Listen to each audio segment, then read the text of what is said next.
የሰው ልጅ ፍርሃት የሚመነጨው ካለማወቅ ነው ብዬ ነው ማሰብ። ማታውቀው ነገር ያስደነግጣል፣ ማታውቀው ነገር ያስፈራል፣ ማታውቀው ነገር ያስደነብራል። ድህነት በጣም መጥፎ ነገር ነው። ድሃ በልቶ ስለማደር ነው የሚያስበው። ድሃ ስለሚለብሰው ያስባል። ድሃ ስለ መሰረታዊ ፍላጎቶች ነው የሚያስበው።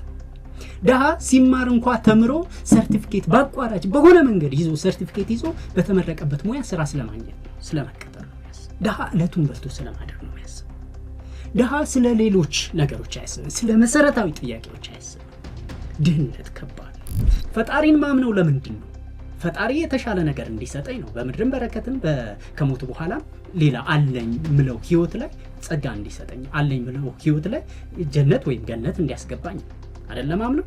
ይሄ ከሆነ ዘንዳ እሱ በሰጠኝ መመዘኛ ይሄን መንገድ መፈተሽ የለብኝም ወይ? ይሄ ነው ሎጂኩ። እሱ ነው አእምሮን የፈጠረው። እኔን አሁን የሆነ ማህበረሰብ ካልቸር ሊገልጸኝ አይችልም። እኔ ሰው ነኝ፣ ከካልቸር ነፃ ነኝ። የመጀመሪያው ካልቸር ሪሊጅን ምናምን የምንላቸው የሆኑ ሲስተሞች እኔን ሊገልጹኝ አይችሉም። ሰዎች ኮንስትራክት ያደርጓቸው ነገሮች እኔን ሊገልጹኝ አይችሉም። ምክንያቱም እኔ ኢንዲፔንደንት ኤጀንት ነኝ። ገለልተኛ የሆነ የራሴን አይነት ዓለም መፍጠር የሚያስችል አቅም ያለኝ ሰው ነኝ።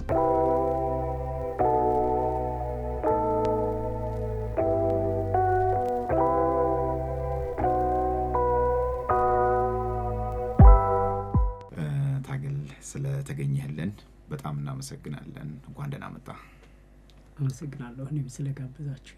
እንኳን ደህና ቆያችሁ። እንግዲህ እኔ ስላንተ ከምዘረዝር አንተ ብታወራ ይሻላልና ለእኛም ለተመልካቾቻችንም ታገል ማን ነው የሚለውን ብናስቀድምና ስለሱ ነግረህን ወደ ሌሎች ጉዳዮች ብናልፍ ይሻላል።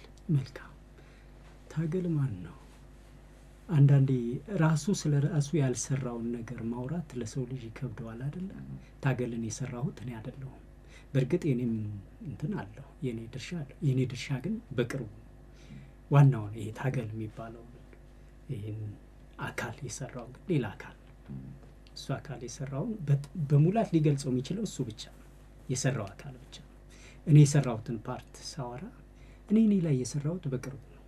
ማለትም ከዩኒቨርሲቲ ከወጣው በኋላ ወይ ዩኒቨርሲቲ ስገባ፣ ያ ማለት ደግሞ ከሀያዎቹ በኋላ ነው እኔን መስራት የጀመርኩት እንጂ ከሀያዎቹ በፊት ያለው እኔ መጀመሪያም ሌላው አካል ሰርቶ ወደዚች ምድር አመጣኝ። እዚች ምድር ላይ ከተፈጠርኩ በኋላ ደግሞ የማህበረሰቡ ሰራኝ። ስለዚህ ማህበረሰቡ እኔን ይገልጸኛል። ማህበረሰቡ ሲሰራኝ ስሜን ጨምሮ ታገል ብሎ ሰጠኝ። ስሜን ወላጆቼ ታገል አሉኝ። ከዛ ታገል ብሎ ቀጠለ። ከዛ ደግሞ ማህበረሰቡ በተለያየ ምልከታ ያለውን ሀሳብ ሰጠኝ። ለምሳሌ ስለ ሃይማኖት፣ ባህል፣ ቋንቋ የኔ አይደለም፣ ባህሉ የኔ አይደለም፣ ሃይማኖቱ የኔ አይደለም፣ ታሪኩ የኔ አይደለም። ምናልባት እኔ የሰራኋቸው እኔ ኮንትሪቢዩት ማድረጋቸው አሉ። ላርግ ብዬ ሳይሆን ወይም አላደርግም ማለት ስለማልችል ግዴታ ስለሆነ እንደዛ ተሰርቼ እዚህ ደርሻለሁ። ይሄኛው ታገል ደግሞ አሁን የራሱን የህይወት ትርጉም ወይም የህይወት ዘይቤ ብሎ የሚከተለው መንገድ አለው።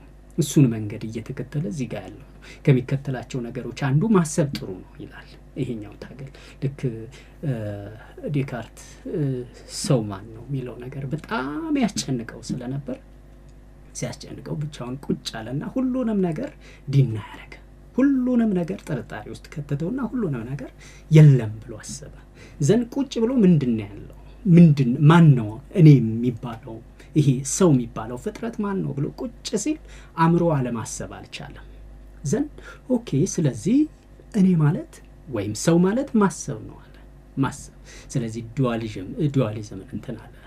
አእምሮ ወይም ማይንድንና ቦዲ ሰውነትን ነጥሎ ማይቻልና ቦዲ ነው ሰው ማለት ቦዲ ሳይሆን ቦዲና ማይንድ አንድ ላይ ሆኖ እንዲኖሩ ያደረገው ትልቁ ግን ማይንድ ነው። ማይንድ ማሰብ የሚችለው ነገር ስለዚህ ማሰብ ነው።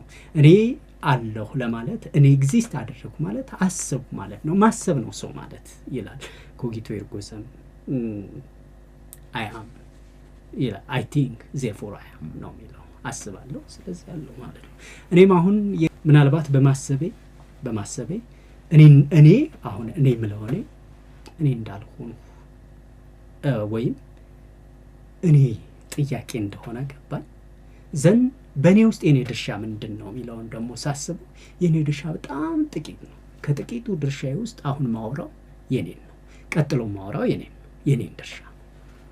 እሺ እንግዲህ ስለ ተሰራበት ማህበረሰቡን የሰራኝ ብለሃል። ስለ ማህበረሰቡ ስላደግክበት፣ ስለ ቤተሰብ የት ተወልዶ በየትኛው ማህበረሰብ እጅ ያደገ ነው ታገል አምሳል የሚለውን እንድትነግረን እሱን እናውራ። የልጅነት ጊዜን ትንሽ ንገረንና ፍልስፍናዊ የሆኑ ከዛ ጋር የተገናኙትን ሀሳቦች እየመዘዘን እያነሳን በእነሱ ላይ እናወራለን። መልካም። በፊት በነገራችን ላይ በአሁኗ ኢትዮጵያ ከዚህ ቦታ ተወለድኩ እንደዛ አደግኩ ምናምን የሚለው ነገር በጣም ነው የሚያስጠላኝ። እኔ አንድ የዓለም ዜጋ ነኝ። የተፈጥሮ አንድ ኢንቲቲ ነኝ፣ አንድ አካል ነኝ። ከተፈጥሮ ውስጥ ደግሞ ሰው የሚባለው ፍጥረት አንድ አካል ነኝ።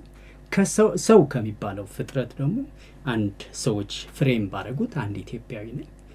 ከኢትዮጵያ ውስጥ የሆነች ቦታ ላይ ያለው ሰው ነኝ እና ይሄ ሰው ገደቡ አካባቢ አይደለም፣ ገደቡ ቦታ አይደለም። በእርግጥ ቦታ ይገድበናል። ገደቡ ጊዜ አይደለም። በእርግጥ ጊዜ ይገድበናል። ገደቡ ተውት አይደለም። በእርግጥ ውስንነት አለብን። ውስንነቶችን መሻገር የሚችል ፖቴንሻል ደግሞ አለው ባይ ነኝ። እሱ ፖቴንሻል ያለው ደግሞ አእምሮ ውስጥ ነው። ሰው አእምሮ ነው። አእምሮ የት ጋር ነው ያለው ብትለኝ፣ አእምሮ ያለው እዚህ ራስ የሚባለው የሰውነት ክፍል ውስጥ ነው። ይሄ ነው ትልቁ ሞተሬ። እኔ ማለት እሱ ነው። እሱን ደግሞ የተወለደ እንዴት አደገ ምናምን ማለት ይከብዳኝ። ስለዚህ ያደግክበት ያሳደገህ ቤተሰብ ማህበረሰብ የኖርክበት ልጅነትን ያሳለፍክበት ዛሬ ያንተን ማንነት ለመስራት ድርሻ የለውም? እሱ ምክንያት ሊሆን አይችልም? በጣም ድርሻ አለው። እሱን ድርሻ አሁን የኔ ድርሻ ላይ ደርሼ የለም። የኔ ድርሻ ላይ ስመጣ እሱን ድርሻ ነው እየጠረኩት ያለው። እሱ ድርሻ ውስጥ ብዙ ነገሮች ልክ አልነበሩ ማለት አሁን ባለኝ በእኔ ድርሻ ስፈትሸው አሁን ያለው ታገል አሁን ባለው ልክ አልነበረም መኖር የነበረበት። አሁን ባለው ልክ አልነበረም መገለጽ ያለበት። አሁን ባለው ልክ እንዲገለጽና አሁን ባለው ልክ እንዲኖር ያደረገው ግን ያኔ የተሰራበት መንገድ ነው። ያኔ የሰሩበት መንገድ ደግሞ እነሱም ልክ ስለሆኑ ስላልሆኑ አይደለም። እነሱ በሚችሉት ነበር የሰሩ። እነሱ የሚችሉት ያን ስለነበረ እሱን መኮነኔ አይደለም፣ ግን ልክ አይደለም። እንደገና አፍርሼ መስራት አለብኝ ራሴ። አፍርሶ በመስራት ሂደት ውስጥ ነኝ አሁን። ያ ማህበረሰብ የሰራውን ማንነት አፍርሶ በእኔ ድርሻ በእኔ ልክ እኔ በምችለው ልክ አፍርሼ በመስራት ልክ ነኝ አሁን። አፍርሼ እየሰራሁት ባለሁት ሂደት ነው ኢብን እዚህ እንድመጣ የሆነው እንጂ በዛኛው ልክ አልነበረም። ስለዚህ ከሀያዎቹ በኋላ ያለውን ታገል ነው የምናወራው ማለት ነው። ራሱን ከሀያዎቹም እንኳን የሆኑ እንትኖች ጊዜዎች አሉ፣ ተርኒንግ ፖይንቶች አሉ። ከዛ በኋላ ያለውን ታገል ነው የምናወራው። በጣም ጥሩ። እሺ ስለ ፍልስፍናና ፍልስፍናዊ ስለሆኑ ሀሳቦች እንድናነሳ ነው አሁን እያነሳልን ያለው ነገር። በራሱ እንግዲህ ከለመድነው አይነት አገላለጽ የተለየ ነው። ብዙ ጊዜ ስለ ፍልስፍና ወይ ደግሞ ፍልስፍናዊ ስለሆኑ ሀሳቦች ስናነሳ ያን ሰው የተለየ አድርጎ የማየት ወይ ደግሞ አፈንጋጭነት ልንለው እንችላለን። ከዛ አስተሳሰብ ጋር ይነሳል፣ ይገጥመሃል ብዬ አስባለሁ። በአጠቃላይ ይሄ ያለ የሚያግባባን ሀቅ ነው እየኖርንበት ያለ ነው እና ለምንድን ነው እንደዛ የሚታየው? ትክክል። አዎ እንዳልኩህ ነው። ይሄ መነሻዬ ራሴን ስገልጽ የመጣሁበት ገለጻ ለምንድን ነው የፍልስፍና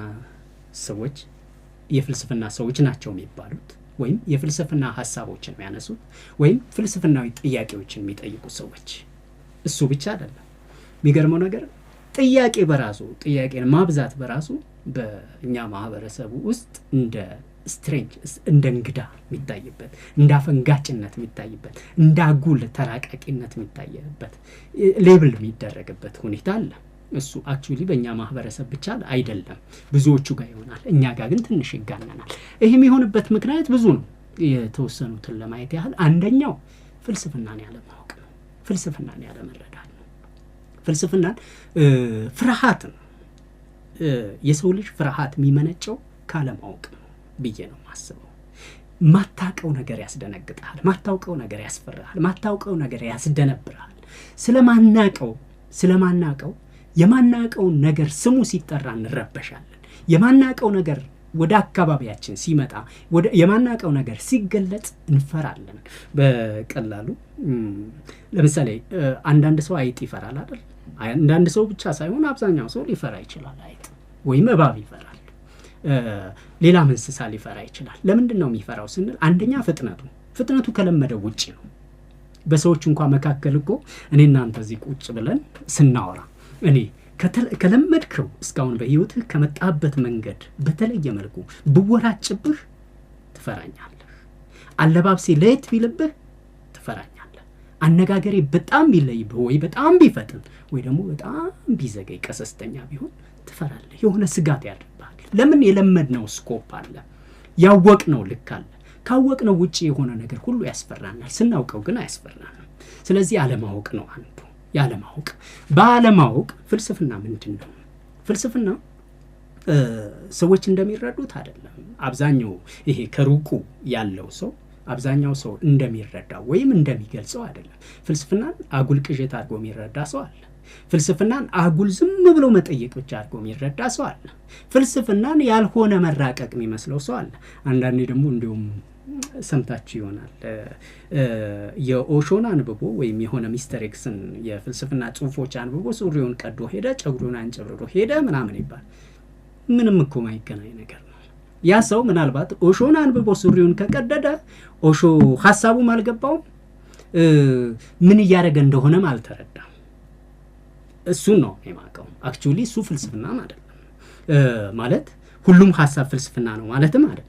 ለምሳሌ ሚስተር ኤክስ ኦሾ የሚባል አንድ የፍልስፍና ሰው ብለን ብናነሳ ወይም ኒቼ የሚባል የፍልስፍና ሰው ብናነሳ ሁሉም ሐሳቦቹ ፍልስፍና ናቸው ማለት አይደለም። ከሐሳቦቹ ውስጥ ፍልስፍና የሆኑት ብቻ ተለይተው መታየት አለባቸው። ፍልስፍና እንዲሁ ምን ቢሆን ነው እንደዚህ የሚያስፈራው? ፍልስፍና ቢረዱት ኖሮ ማይፈሩትና የፍልስፍና ሐሳቦችን የሚያነሳና የሚጠይቅን ሰው እንደ እንግዳና እንደ ባይተዋር እንደ አፈንጋጭ ላለማየት የሚረዳው ነገር ፍልስፍና ምንድን ነው ብሎ መረዳቱ ነበር የመጀመሪያውና ትልቁ ነገር። ፍልስፍና የየዕለት እያንዳንዳችንን ጉዳዮችን የየዕለት ጉዳዮችን በመሰረታዊነት የሚጠይቅ በመሰረታዊነት ደግሞ ሁነኛ ፍሬምወርክ ጋይድላይን ሁነኛ የሚያኖረን ትርጉም የሚያኖረን መንገድ ፍኖተ ካርታ የሚቀርጽልን የሚጠይቅልን መሰረታዊ ችግሮቻችን ለመፍታት ሁነኛ መልስ የተጣራና ሁነኛ መልስ የሚፈልግ ሙያ ነው፣ ዲሲፕሊን ነው። ለምሳሌ ሰዎች ባዮሎጂን ተምረው እንጀራ ይበሉበታል፣ ኬሚስትሪን ተምረው እንጀራ ይበሉበታል፣ ኢንጂነሪንግን ምናምን በጣም ብዙ ዘርፎች አሉ። የነዚህ ዘርፎች ሁሉ መነሻው ፍልስፍና እንደሆነ ቢያውቁ ኖሮ አይፈሩትም። ምክንያቱም ባዮሎጂ ላይ ፍልስፍና አለ፣ ሶሺዮሎጂ ላይ ፍልስፍና አለ፣ ሳይኮሎጂ ላይ ፍልስፍና አለ፣ ሂስትሪ ላይ ፍልስፍና አለ። ያለ ፍልስፍና የቆመ ሳብጀክት ማተር እንደሌለ ቢያውቁ ኖሮ የሁሉም ነገር መነሻ የትምህርት ስርዓቶቻችን መነሻ ፍልስፍና እንደሆነ ቢያውቁ ኖሮ አይፈሩትም። ምክንያቱም ጠቃሚ ነገር እንዴት ትፈራለህ? ለህይወት አስፈላጊ ነገር እንዴት ትፈራለህ ነው። ሁለተኛ ሁሉም የትምህርት ስርዓቶች ውስጥ መነሻው ፍልስፍና እንደሆነ ሁሉ መዳረሻውን ፍልስፍና ነው። የሚገርመው ነገር ለምሳሌ አንድን ሰብጀክት እናንሳ እንበልና ቋንቋን እንኳን ብናነሳ ቋንቋ ውስጥ አንድ ሰው የመጀመሪያ ዲግሪውን ተምሮ ሁለተኛ ዲግሪውን ተምሮ ፒኤችዲውን ሲሰራ ፒኤችዲው ፍልስፍና ነው። የዛን ሙያ ፊሎሶፊካል ፓርት ነው የሚያጠነው፣ ሌላ አይደለም። ሲነሳም መጀመሪያ የቋንቋ ቅርጹ፣ ይዘቱ፣ ፍሬምወርኩ፣ ጋይዱ፣ ፍኖተ ካርታው እያንዳንዱ ነገር የተገኘው ከፍልስፍና ነው። መጨረሻ ላይም ያ ሰው ሲበቃ በቅቷል፣ እዚህ ጋር ፍልስፍናዊ ፓርቱን የራሱን ድርሻ ኮንትሪቢዩት ለማድረግ መፈላሰፍ እንዲችል ተደርጎ ነው እንደዛ ላይ እንዲደርስ የሚደረገው ማለት ነው። ስለዚህ ይህን ብናቅ ኖሮ ፍልስፍናን አንፈራውም ነበር። ሌላው ፍልስፍና የሚያነሳቸው ጥያቄዎች መሰረታዊ ጥያቄዎች ምንድን ነው? ፍልስፍና ውስጥ ፍልስፍና ሁሉም ዘርፎች የመነሻቸውን ፍልስፍና መድረሻቸውን ፍልስፍና ሆኖም ፍልስፍና እንዳንድ ዘርፍ ደግሞ ራሱን ችሎ ይጠናል። በዛ ጥናት ውስጥ ደግሞ የራሱ ፎከስ የሚያደርጋቸው ኤሪያዎች አሉ፣ በጣም ያተኩርባቸው ጥናቶች አሉ። ከነዛ ውስጥ አንዱ ኢቲክስ ስነ ምግባርና ግብረ ገብነት ምንለው። እሱን ሲያጠና እንዴት እንኖር ነው ዋናው መሰረታዊ ነገር። የሚያኗኑረን ትክክለኛ ነገር ኦብጀክቲቭ የሆነ የሚያኗኑረን ጋይድላይን የሚያኗኑረን መስመር የሚያኗኑረን ስርዓት እንዴት እንፍጠር ነው እሱ ጋር ያለው። ለምሳሌ ስነ ምግባርን ስናነሳ ከቦታ ቦታ ከጊዜ ጊዜ ከሰዎች በጣም የተለያየ ነው አይደለ? ለምሳሌ የሆነ ማህበረሰብ ውስጥ ልክ ያልሆነ ነገር የሆነ ማህበረሰብ ውስጥ ልክ ነው። የሆነ ዘመን ላይ ልክ የሆነ ነገር የሆነ ዘመን ላይ ደግሞ ልክ አይደለም። እነዚህ ነገሮች አሉ። ስለዚህ ሁነኛ የሆነ ለሰው ልጆች ሁሉ ሊያስማማ የሚችል በዘመንና በቦታ ሊቀያየር ማይችል ወጥ የሆነ ሁለንታው የሆነ ትክክለኛ የስነ ምግባር መርህ እንዴት እንፍጠር? እሱ ላይ ነው የሚጨነቀው። ይህን ተጨነቀ ማለት የሰው ልጆችን ዘላቂ መፍትሄ እየፈለገ ነው ያለው ፍልስፍና። ስነ ምግባርን ብንወስድ ኤስቴቲክስ ላይ ይመጣል። ስነ ውበት ላይ በጣም ትርምስ ነው አይደል? አንድ ቦታ ቁንጅና ለምሳሌ አውሮፓ ውስጥ ቁንጅና ማለት ቀጠን ያለች ወጥ ሴት ልትሆን ትችላለች ማለት ይሄ የሆነ መቀመጫዋ ትከሻዋ ምናምን እያልክ ላዘረዘረው ትችላለህ። ወደኛ ስንመጣ ደግሞ የሆነ ቅርጽ አለ፣ የሆነ ውበት ምንለው ቅርጽ አለ። ወደ ኡጋንዳና ሩዋንዳ ስንሄድ ደግሞ ወደ አፍሪካውያን ሌላ ቅርጽና ሌላ ውበት አለ። ይሄ ሁሉ ውበት አሁን ውበት ፋሽን ምናምን ምንለው ነገር ከነዚህ ጋር ተያይዞ ከማህበረሰብ የተለያየ እይታ ስላለው ተረብሿል ማለት ያንዱ ማህበረሰብ ለሌላው አይጥመው፣ ያንደኛው ሌላው አይጥመው። እሱ ብቻ አይደለም። የሆነ ሰው እንበልና ኢንፍሉዌንሻል የሆነ ሰው ፖፕ ካልቸሩ ምንለው አለ አይደል? አሁን ግሎባል ካልቸሩ፣ እነዚህ ግሎባል ካልቸሩ ሼፕ እየሆኑ ያሉት ሚዲያው ላይ ይሄ አርቱ ላይ ፊልሙ ላይ ምናምን ተጽዕኖ የሚፈጥሩ ሰዎች፣ ዓለም ላይ ያሉ ተጽዕኖ የሚፈጥሩ ሰዎች ያደረጉት ነገር እንደ ፋሽን ይወሰድና ሙሉ ዓለምን ሊያጥለቀልቀው ይችላል። እሱ አሁን ፋሽንነት ምንድን ነው? እሱን አለመረዳት ነው። ለምንስ ይጠቅማል? ለምንድን ነው እንዲህ የምናደርገው? እስከምን ድረስ ነው ዘለቄታው? ይሄ ወጥ የሆነ የጋራ የሆነ ትርጉምና የጋራ የሆነ መለያ መስፈርት ስለሌለን የመኮረጅና የራስን ማንነት አጥቶ ሌላው ላይ የመደረብ የጥገኝነት ብዙ ነገሮች የመረበሽ እንትን ነው የሚፈጠረው። እሱን ሁሉ ትክክለኛ መስመር ነው የሚያስይዘው ፍልስፍና። ውበት ምንድን ነው ሲል፣ ስነ ምግባርና ግብረ ገብነት ምንድን ነው ሲል፣ እንዲሁም ስነ እውቀትን ሲያጠና ስነ እውቀት ሌላኛው ዘርፍ ነው። ስነ እውቀት ላይ ሁሉም ነገር እውቀት ነው አይደለም ይለው። ይሄ ብዙ ስለ ፍልስፍና ማያውቅ ሰው አጣርቶ ማይረዳ ሰው ሁሉ ነገር እውቀት ይመስለዋል። የመረጃ ጥርቅም እውቀት ይመስለዋል። ለምሳሌ ስርዓተ ትምህርታችን ላይ በጣም የከሰር ነው ይሄ ጉዳይ ስላልገባን ነው። ይሄ ጉዳይ በሲስተም ደረጃ በትክክል ስላልገባ ነው። ለፈተና ተሟሙቶ ሸምድዶ ተፍቶ ውጤት ማምጣትና ማለፍ ከፈተና በኋላ ስለዛ ነገር ምንም አለማስታወስ ብቻ ወረቀቱን ይዞ መውጣት ትልቅ ነገር የመሰለው የትምህርት ስርዓት ኪሳራ ነው። አገር ያከስራል፣ ትውልድ ያከስራል፣ ማህበረሰብ ያከስራል፣ የአገር ሪሶርስ ያከስራል። ይሄ ሁሉ የሆነው ስነ እውቀትን ባለመረዳት ነው። ፍልስፍና ግን ስነ እውቀትን ይተነትናል። ስነ እውቀት በራሱ ምንድን ነው? ስነ እውቀት ከተረት በምን ይለያል? ከአስተያየት በምን ይለያል? ከተለያዩ ሀሳቦች ዝም ብለው ከሚነገሩ ንግግሮች በምን ይለያል? ከመረጃዎች ከፕሮፓጋንዳ በምን ይለያል? ከእምነት በምን ይለያል? ስለዚህ ስነ እውቀትን መፈተሽ አለበት። እሱን ይላል። ስነ እውቀት ሲፈተሽ ነው የትምህርት ስርዓት፣ ባህል፣ ሃይማኖት፣ ምጣኔ ሀብት ምናምን የምንላቸው ስነ እድገት የምንለው ነገር የሚገባን ስነ እውቀት ሲገባን ነው። ስነ እውቀት ካልገባን ለውጥ የሚባል ነገር ማውራቱ ዝም ብሎ መሰረቱን ጥሎ ጫፍ ላይ የሆነ መንጠላጠል ነው የሚሆነው። እሱ ደግሞ የትም አያደርስም። ስነ እውቀትን ያጠናል። ሌላው ሎጂክ ነው። ስነ አመክንዮን ሲያነሳ ስነ አመክንዮ ነገሮችን የምናበጥርበት ነው። እውቀትን እውቀት ካልሆነው ምንለይበት፣ ልክ ካልሆነው ምንለይበት፣ አስፈላጊውን አስፈላጊ ካልሆነው ምንለይበት፣ ግርድፍ የሆነ የመጣውን ነገር ሁሉ ላለመቀበል ምናነጥርበት፣ ምንለይበት፣ ምናበጥርበት መሳሪያ ነው። ቱል ነው። ራሱን የቻለ የስርዓት ነው። ማጥኛ ስርዓት፣ መለያ ስርዓት፣ መበርበሪያ፣ መፈተሻ፣ መመዘኛ ስርዓት ነው። እሱን ስርዓት ያጠናል እና ፍልስፍና በየዕለቱ የሚያነሳቸው ሁሌ የሚያነሳቸው ጥያቄዎቹ እነዚህ ናቸው። ፍትህ ምንድን ነው? የመንግስት ስርዓት ተቀባይነት የሚኖረው እንዴትና ለምንድን ነው? መቼ ነው? የመንግስት ስርዓት ምንለውስ ለምን ያስፈልጋል? የመንግስት ስርዓት ስነ ምግባር ምንድን ነው? ኢቲክስ ምንድን ነው? ህግ ምንድን ነው? የሰው ልጅ ራሱ ምንድን ነው? የሰው ልጅ ህይወት ምንድን ነው? ትርጉሙስ ምንድን ነው? የሰው ልጅ ለምንስ ይኖራል? እንዴት መጣ? ከየት መጣ? የሰው ልጅ ከየት መጣ? እነዚህን ሁሉ መሰረታዊ ጥያቄዎችን ነው የሚጠይቀው። እያንዳንዱ መሰረታዊ ጥያቄው ደግሞ የእያንዳንዳችን የሰው ልጆች ህይወት ነው እና ይሄን ባለመረዳት አንዱ አንዱ እንትን የፍልስፍናን በሩቁ የፍልስፍናን የሚያነሳ ሰው የፍልስፍና ጥያቄዎችን የሚያነሳን አካል እንደ ኦድ እንደ የተለየ አፈንጋጭ ሰው የምናይበት ሜካኒዝም አንደኛው ይሄ ነው። ይህ ነው። ብዙ እንትኖች ናቸው ያሉት፣ ብዙ ምክንያቶች ናቸው ያሉት።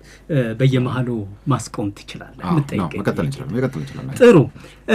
ሌላኛው ፍልስፍናን እንደ እንግዳ የምናይበት እንዳፈንጋጭ የፍልስፍና ሰዎችን እንዳፈንጋጭ የምናይበት መንገድ ፍልስፍናን መቆሚያ የሌለው ጥያቄና ክርክር አድርጎ ማሰብ ነው። መቆሚያ የሌለው መቆሚያ ያለው ፍልስፍና አይደለም፣ የሰው ልጅ ራሱ መቆሚያ ያለው። አንዳንዴ የሰውን ተፈጥሮም ያለ መረዳት ይሆናል። የሰው ልጅ በተፈጥሮ ምንድን ነው? ውስንነት ያለው ፍጥረት ነው። የሰው ልጅ በቦታ ይወሰናል፣ በጊዜ ይወሰናል፣ በዘመን ይወሰናል። ቦታ፣ ጊዜ፣ ሁኔታዎች ደግሞ ይወስኑታል። እንደ ሁኔታዎች ነው የሚወሰነው የሰው ልጅ። ይሄ ማለት አቅሙ ውስን ነው። በየትኛውም እንትን ውስንነቱ በራሱ ጥያቄውን ይወስነዋል። አሁን ማቆሚያ አልባ ጥያቄ የሚጠይቅ ሰው ፍልስፍና ወይም አፈንጋጭ መስሎ ይሰማቸዋል። ይሄ ደግሞ እርባና ቢስ መስሎም ይሰማቸዋል። ፍልስፍና ያለ ምክንያት አይጠይቅም። ጥያቄውም ወለፈንዲ አይደለም። አሁን ጥያቄ ሁሉ ጥያቄ ጥርጥ ያለ ትክክለኛ ጥያቄ መጠየቅ መቻል ትክክለኛውን መልስ ለማግኘት መሰረታዊ ነገር ነው። አንዳንዴ ሰዎች ለችግሮቻቸው ትክክለኛ መፍትሄ የማያገኙት ሁሌም ማለት ይቻላል ሁሌም የሰው ልጆች ለችግሮቻቸው፣ ለጭንቀቶቻቸው፣ ለፍላጎቶቻቸው፣ ለመሻታቸው ትክክለኛውን መልስ ማግኘት ማይችሉት ትክክለኛውን ጥያቄ ስላላገኙት ነው። ምንድነው መጠየቀው ጥያቄ? ስለዚህ ፍልስፍና ግን እዚህ ጋር ይቆማል። ትክክለኛውን ጥያቄ መጠየቅ መቻል ያስፈልጋል። ትክክለኛውን ጥያቄ ነው እንጂ የሚጠይቀው ዝም ብሎ አይደለም የሚጠይቀው እንደመጣለት። አንድ ይሄ ነው። ሁለተኛ ጥያቄ የሚጠይቀው ጥርት ያለ መልስ እስኪያገኝ ድረስ ነው። መልሶች ሁሉ መልስ አይደሉም። መልስ የሚመስሉ መልሶችን መቀበል አይችልም ፍልስፍና። መልሱን ማበጠር ይፈልጋል። መልሱን በምክንያት መመዘን ይፈልጋል። በአመክንዮ መመዘን ይፈልጋል። በስነ አመክንዮ አበጥሮ ማሳለፍ ይፈልጋል። መልሱን በማስረጃ የተጠናቀረ እንዲሆንለት ይፈልጋል። መልሱን ይመዝናል፣ ይመረምራል። መልሱ ዘላቂ እንዲሆን ይፈልጋል። ያ ብቻ አይደለም። ለመልሱ እኔ ነኝ ዋስትናው ብሎም አይቆምም። አብሶሉት የሆነ መልስም አይደለም እሱ ጋር ያለው። ሁሌም የሚፈተሽ፣ ሁሌም የሚበረበር፣ ሁሌም የሚጣል፣ የሚወድቅ፣ የሚመዘን፣ የሚረጋገጥ፣ የሚያልፍ፣ የሚወድቅ መሆን አለበት መልሱ እና ትክክለኛ መልስ አገኘው ሲል ይቆማል ጥያቄው። አሁን መጠየቅ ዝም ብሎ መጠየቅ አይደለም፣ ልቆቢስ መጠየቅ አይደለም። ይጠይቃል እስከ መቼ? ትክክለኛውን መልስ እስኪያገኝ ድረስ። ለነገሩ ትክክለኛ መልስ፣ ትክክለኛ ስንል በሁሉም አቅጣጫ ለሁሉም ሰው እኩል መግባባት የሚያስችል መልስ ማለት ነው። ለምሳሌ አንድ የሆነ አካል ለሆነ መረጃ የሚሰጠኝ እንትን መልስ ከራሱ ስሜት አንጻር ከሆነ ፍልስፍና አይቀበለው። ከራሱ ሃይማኖት አንጻር ከሆነ ፍልስፍና አይቀበለው። ምክንያቱም በተቻለ መጠን የተሻለ መሆን አለበት በሁሉም ሲመዘን። ለምሳሌ ትልቁ የፍልስፍና ነገሮችን ማንጠሪያው ስነ አመክንዮ ነው። ሎጂክ ምንለው ሎጂክ የራሱ እንትኗል አለው፣ ፎርሙላዎች አሉት፣ የራሱ ክራይቴሪያዎች አሉት፣ የራሱ መመዘኛዎች አሉት፣ መሄጃ መስመሮች አሉት። በነዛ ተመዝኖ ካለፈ መልሱ እዚህ ጋር ያበቃል፣ መጠየቅ ያቆማል ማለት ነው። በዚህ በጣም ምንወደውና እንትን የሚታወቀው እንትና ነበረ ሶቅራጤስ ይጠይቃል። ለምሳሌ አንድ ሰው ስለ ፍትህ ቢያወራ ፍትህ ምንድን ነው ይለዋል። ፍትህ እኮ እንደዚህ ሁለት ሰዎች አንድን ነገር እኩል መካፈል፣ እኩል በራሱ ምንድን ነው ይልሃል። እኩል ሲል እኩል አሁን ሚዛን ይኖራል አይደል? እኩልን የምናረጋግጥበት እኩልነት የምንለው በእኩል የሆኑ ነገሮችን ስናካፍል ነው። እኩል ማየት ስንችል ነው ምናምን እንላለን። እኩል ማየትስ በራሱ ልክ ነው ወይ? ኢኩዊቲ የሚለው ኮንሰፕት ደግሞ ይመጣል። እኩልነት ብቻ ሳይሆን ኢኩዊቲ አስፈላጊ የሚሆኑበት ቦታ ስላለ ፍትህ ለምሳሌ አንድ ጥሩ ኦፖርቹኒቲ ያለው ሰው፣ ጥሩ እድሎች ያሉት ሰውና ምንም እድል የሌለው ሰው አንድ ቦታ ላይ ቢገኙ ቢገኙ በተገኙበት ያን በዛው ሁኔታ ብቻ መዝኖ እኩልነት ስራ ላይ ሰራ ይችላል። ምክንያቱም ከጀርባ ያለው እድል አለ የዛኛው። ስለዚህ እነዚህን እድሎች ማመጣጠንና ኢኩዊቲው መምጣት ሲችል ነው እኩልነት የሚመጣው፣ ፍትህ የሚመጣው። ስለዚህ ጀስቲስን እየጠየቀ ይመጣል።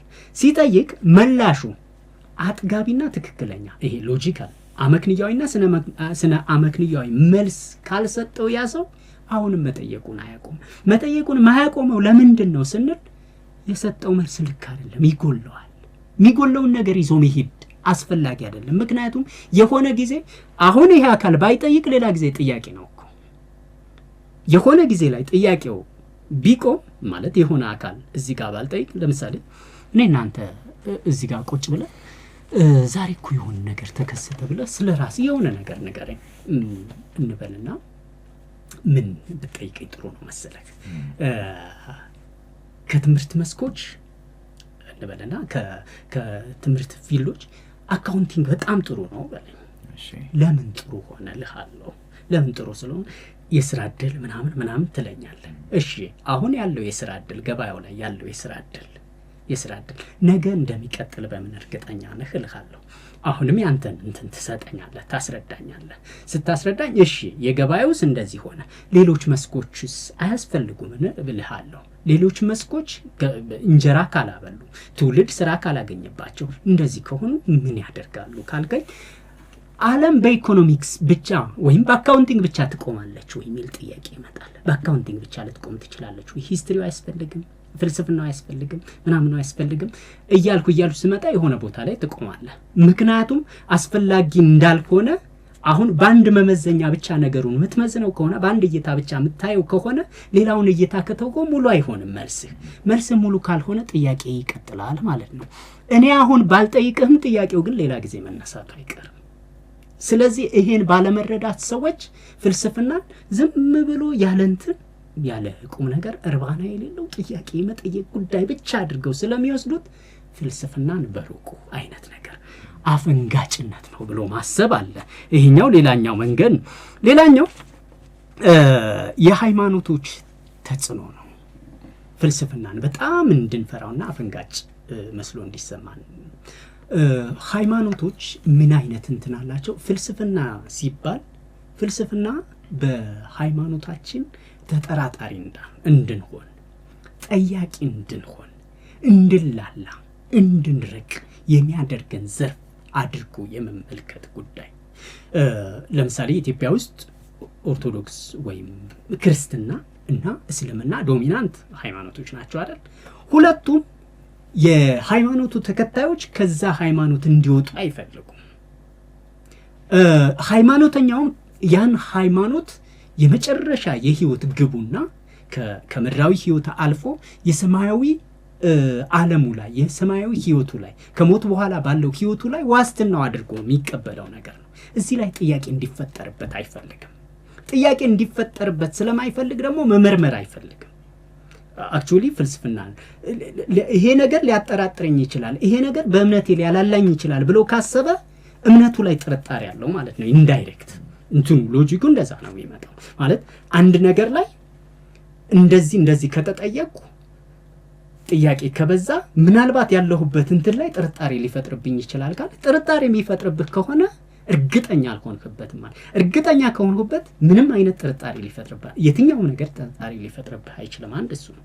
ሌላኛው ይሄ መጠየቅን መፍራት።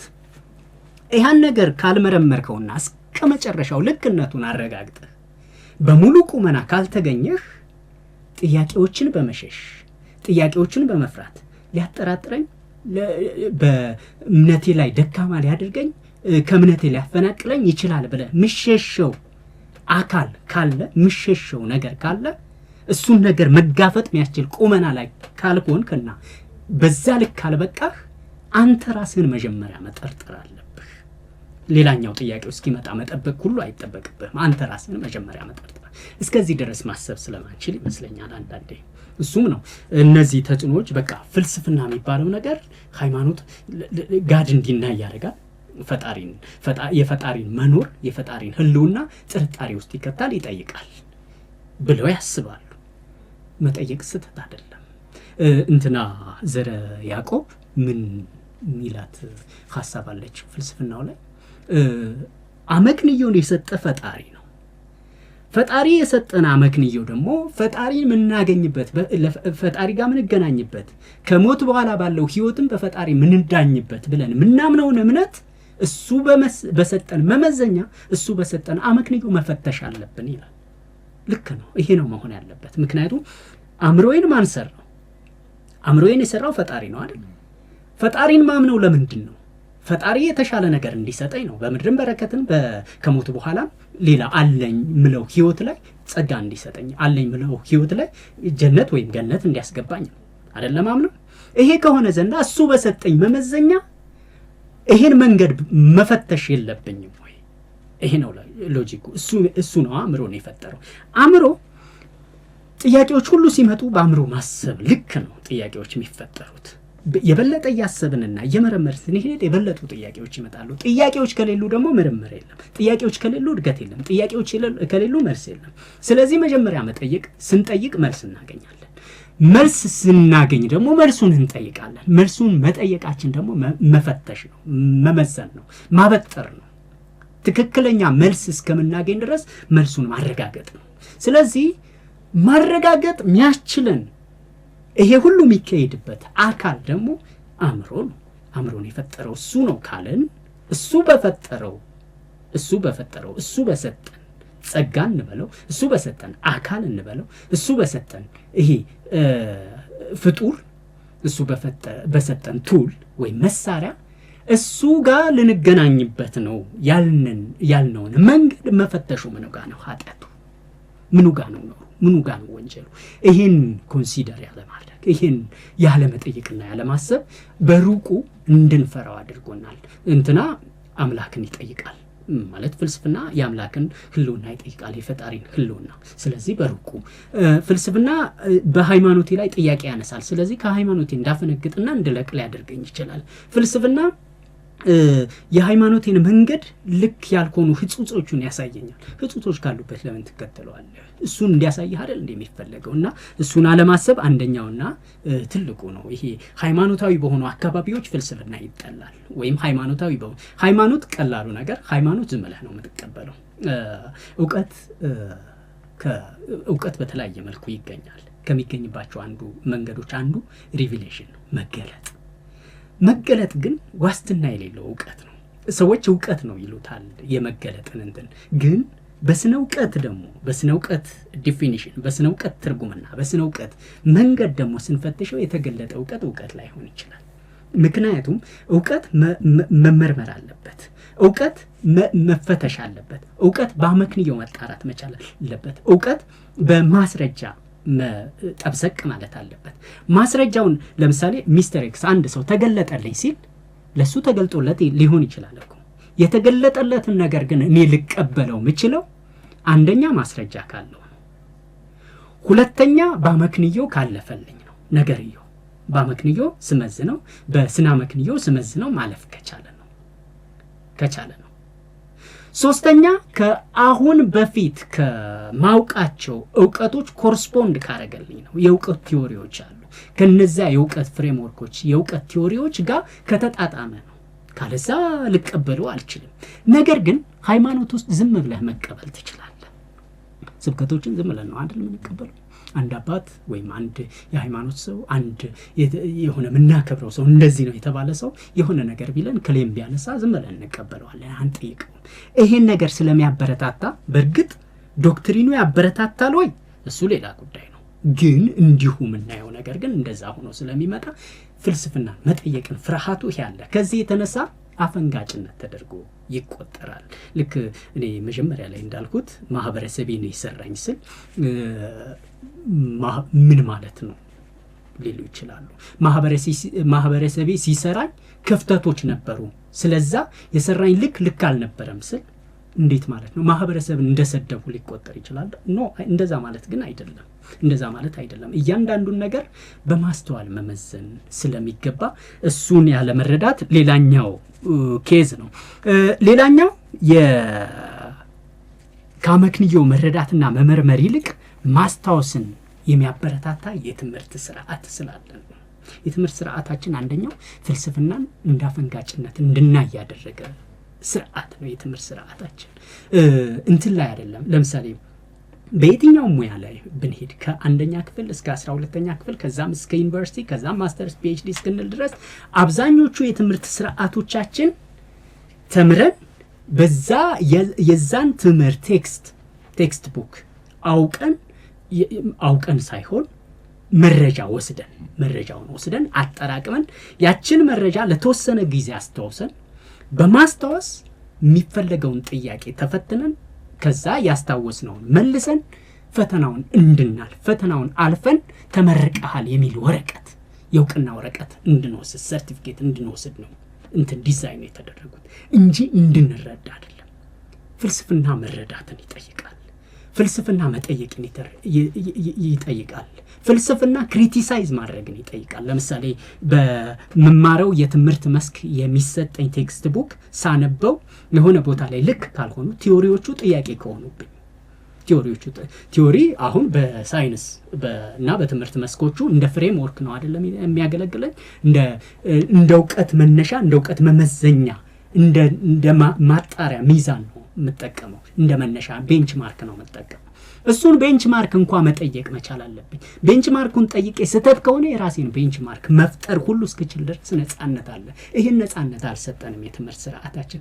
አይደለም ቲዮሪ ፎርም እስክናረግ ድረስ ቲዮሪዎቹን እስክናጠየቅ ድረስ ይቅርና በጣም ትንንሽ የሆኑ መላምቶችንና ሃይፖቴሲሶችን ግምቶቹን ራሱ እንድንጠይቅ የሚያደርግ የትምህርት ስርዓት የለንም። አስታውሰን እንፈተናለን። አስታውሰን በተፈተነው እንመልሳለን። ያስታውስነውን በመለስነው ልክ እናልፋለን። ካለፍን በኋላ ሰርቲፊኬት ይሰጠናል። ዲግሪ፣ ዲፕሎማ፣ ማስተርስ ይሰጠናል። ከዛ እንጀራ እንበላለን፣ እንቀጠራለን። እሱ ነገር ስላለ የትምህርት ስርዓታችን ውስጥ ሎጂክ የለም፣ ስነ አመክንዮ የለም፣ አመክንዮ የለም፣ ትችት የለም፣ ሙግት የለም፣ ክርክር የለም። ትምህርት ስርዓታችን መረዳት ደረጃ ላይ አይደለም። የትምህርት ስርዓታችን መረዳት ደረጃ ላይ ቢደርስ ኑሮ ፈጠራ ይኖር ነበር። አንድን ነገር ከተረዳህ በኋላ ወይ ትጥለዋለህ ወይ ታነሳዋለህ። የምታነሳው ለህይወትህ ለቀጣዩ ስለሚያስፈልገ ነው። ከተረዳሁና ካነሳኸው ህይወትህ ይሆናል። ህይወትህ የሆነን ነገር ደግሞ አትረሳው። ማንነትህ ነው የሚሆነው፣ ባህሪህ ነው የሚሆነው። ማንነትህ ባህሪህ ከሆነና ህይወትህ ከሆነ በኋላ ደግሞ በዛ ነገር ምሰራው ስራ ሁሉ ነፍስ ያለው ይሆናል። ከዛ ተነስተህ መፍጠር ትችላለህ። ከዛ ተነስተህ ቫልዩ እሴት መጨመር ትችላለህ። ከዛ ተነስተህ የራስህን ኢኖቬት ማድረግ ትችላለህ። ኢትዮጵያ ውስጥ ለምንድነው ኢኖቬሽን የሌለው? ለምንድነው ክሬቲቪቲ የሌለው? ፈጠራ የሌለው? ለምንድነው እሴት መጨመር የሌለው? ለምሳሌ በእኛ ቋንቋ አማርኛ እንኳን በአማርኛ ስነ ጽሁፍ ውስጥ እንኳን እሴት የጨመሩ በጣም ጥቂት ሰዎች ይኖራሉ። ግን የተማረው ሰው ሁሉ ለምንድነው እሴት ማይጨምረው? ለምንድነው? ይሄ ምክንያቱ የትምህርት ስርዓታችን ከሎጂክ ከስነ አመክንዮ ከስነ እውቀት ከፍልስፍና ይልቅ ለምንድነው ትኩረት የሚሰጠው? አስታውሶ መመለስ፣ ከዛ በመስፈርቱ መሰረት መስፈርቱን ካሟላ መውጣት። ላይክ እንደ ሃይማኖቱ ቁጠረው። መስፈርቱን ካሟላ አለ። ለምሳሌ አንድ የኦርቶዶክስ ሃይማኖት ወይም የእስልምና ሃይማኖት እንትኖችን መስፈርቶችን ካሟላ ሙስሊም ነው። በቃ መስፈርቶችን ካሟላ ኦርቶዶክስ ነው። መስፈርት ካሟላ የሆነ ሃይማኖት አባል ነው። አባልነት ትምህርት ስርዓታችንም እንደዛ ሆኗል። ይሄ ፍልስፍናን እንደ ሩቅና የፍልስፍና ሰዎችና የፍልስፍና ሐሳቦችን የፍልስፍና ጥያቄዎችን እንዳፈንጋጭነት እንድናያቸው አድርጎናል። አሁን በትምህርት ስርዓት ያለፉ ሰዎች ናቸው አይደለ ቴክኖሎጂውን የሚጠቀሙት። ሶሻል ሚዲያ ላይ እንበልና ፌስቡክ ላይ ብትገባ በጣም ብዙ ነገር ትታዘባለህ። በሚደረጉ ኮንቨርሴሽኖች ውስጥ በሚለጠፉ ፖስቶች ውስጥ ምናምን ከታች በሚሰጡ ኮሜንቶች ውስጥ የሚያሳዝን ነገር ይገጥመሃል። አንደኛ እንትኑን ሪቨርስ ቲንኪንግ አታይም። በተቃራኒው ማሰብ የሚባል ነገር የለም። ሎጂካሊቲ የለም። ፋላሲ እንደ ጉድ ነው የሚጎርፈው። ይሄ ከምን መጣ? የትምህርት ስርዓታችን ነው። ምክንያቱም እዛ ማንበብና መጻፍ የቻለ በትንሹ ከ6 እና ከ7 በላይ የተማረ ሰው ነው ቴክኖሎጂውን እየተጠቀመ ያለው ስማርትፎን ኖሮት። ግን ይሄ ሰው እንደዛ ነው። የጎርፍ የሚያደርገው ፋላሲ ነው። የንግግር ግድፈት ነው የምታይበት። የማሰብ ግድፈት ነው የምታይበት። ይሄ ለምን ሆነ ብለን ስናስብ የትምህርት ስርዓታችን አንዱ ዊክነስ ነው። ለዚህ ነው እንትናችን። ለዛም ነው አሁን እንደዚህ ያለ ኬዎስ ውስጥ ያለ ነው ማለት እንችላለን። ሌላኛው ድህነት በጣም መጥፎ ነገር ነው። ድሃ በልቶ ስለማደር ነው የሚያስበው። ድሃ ስለሚለብሰው ያስባል። ድሃ ስለ መሰረታዊ ፍላጎቶች ነው የሚያስበው። ድሃ ሲማር እንኳ ተምሮ ሰርቲፊኬት በአቋራጭ በሆነ መንገድ ይዞ ሰርቲፊኬት ይዞ በተመረቀበት ሙያ ስራ ስለማግኘት ነው፣ ስለመቀጠር ነው የሚያስበው። ድሃ ዕለቱን በልቶ ስለማደር ነው የሚያስበው። ድሃ ስለ ሌሎች ነገሮች አያስብም፣ ስለ መሰረታዊ ጥያቄዎች አያስብም። ድህነት ከባድ ነው። በእርግጥ ከድህነትም ከባዱ ድህነት ደግሞ የአእምሮ ድህነት ነው። የአእምሮ ድህነት እኛ ጋር ሁለንተናዊ ድህነት ነው ያለው። የአእምሮ ድህነት አለ፣ የቁሳዊ ድህነት አለ፣ የፖለቲካ ስርዓት ድህነት አለብን፣ የአስተሳሰብ ድህነት አለብን፣ የካልቸር ድህነት አለብን። ካልቸር አሁን ዝም ብሎ በደፈናው ካልቸራችን ሪች ነው ምናምን በሚባለው መልኩ አይደለም አሁን እያወራዋለን። የስ ሪች ነው፣ ግን አልተጠየቀም፣ ግን አልተሰራበትም፣ ግን አልተረዳነው። ካልቸራችን ሪች አረዳዳችን ሪች ካልሆነ ካልቸራችን ሪች ቢሆን ይሄ ካልቸር በተለምዶ ዝም ብሎ ከአያት ቅድመ አያት ምናምን ስንቀባበል የመጣ ነው ያኗኗር ዘይቤ የፈጠረው ይትባሃል ካልቸር ምንለው ነገር እሱ ሪች መሆኑ ካልጠየቅ ነው፣ ካልመረመር ነው፣ ካልተረዳ ነው፣ ተረድተን ደግሞ እሴት ካልጨመርንበት፣ ተረድተን ደግሞ የሚሻሻለውን ካላሻሻልን፣ የሚያድገውን ካላሳደግን፣ ምንጠቀምበትን ምናስተዋውቀውን ካላስተዋውቅን፣ ፕሮሞት ካላደረግን፣ ወደ ሀብት መቀየር ያለብንን ወደ ሀብት ካልቀየር ነው ምኑ ጋር ነው ሪችነቱ እንበልና አሁን እኛኮ የሆነ ማህበረሰብና የሆነ ማህበረሰብ ካልቸር ለአንዱ አንዱ ማይጥመው ማህበረሰብ እኮ ሆነናል። ለምን? ያለ መረዳት እኮ ችግር ነው። ካልቸር አንዱን ባንዱ ያንዱ እኔን አሁን የሆነ ማህበረሰብ ካልቸር ሊገልጸኝ አይችልም። እኔ ሰው ነኝ፣ ከካልቸር ነፃ ነኝ። የመጀመሪያው ካልቸር ሪሊጅን ምናምን የምንላቸው የሆኑ ሲስተሞች እኔን ሊገልጹኝ አይችሉም። ሰዎች ኮንስትራክት ያደርጓቸው ነገሮች እኔን ሊገልጹኝ አይችሉም። ምክንያቱም እኔ ኢንዲፔንደንት ኤጀንት ነኝ። ገለልተኛ የሆነ የራሴን አይነት ዓለም መፍጠር የሚያስችል አቅም ያለኝ ሰው ነኝ። ይሄ አቅም ያለው ሰው በነዛ ተጽዕኖ ውስጥ መውደቅና መፈረጅ የለበትም። ነፃ ሆኖ መታየት አለበት። ምክንያቱም እዛኛው ሴት ሊጨምር ካለ ሴት መጨመር የሚችል፣ ያኛውን ላሻሻል ካለ ማሻሻል የሚችል፣ ያኛውን ልጠቀመው ካለ መጠቀም የሚችል፣ ያኛውን እንዴት ሪፕሮዲዩስ ላድርግ ካለ ማድረግ የሚችል፣ ነገር ግን ይህን ጣጥዬ ሌላ ነገር ሌላ ልፍጠር ካለ ማድረግ የሚችል ፖቴንሻል ያለው አንድ ገለልተኛ ኤጀንት ነው። ስለዚህ እንደዛ አድርጎ ነፃ አድርገህ ስታስበው ሰዎችን በቀለም፣ በቋንቋ፣ በብሔር፣ በባህል፣ በሃይማኖት ማሰብ ያቆምና ሰው በመሆኑ ብቻ መግባባት ይችላል። ሰው በአስተሳሰብና በሐሳብ ብቻ መግባባት ይችላል። ሰው በፍቅር መገናኘት ይችላል። ሰዎች ለሰዎች ያለውን በጎ ኮንትሪቢዩሽን በጎ ተዋጽኦ ብቻ መሰረት አድርጎ ሰዎች ጋር በጥሩ መንገድ መኖር ይችላል። ይሄ እንዲሆን የሚያስችለው የመረዳት ጉዳይ ነው።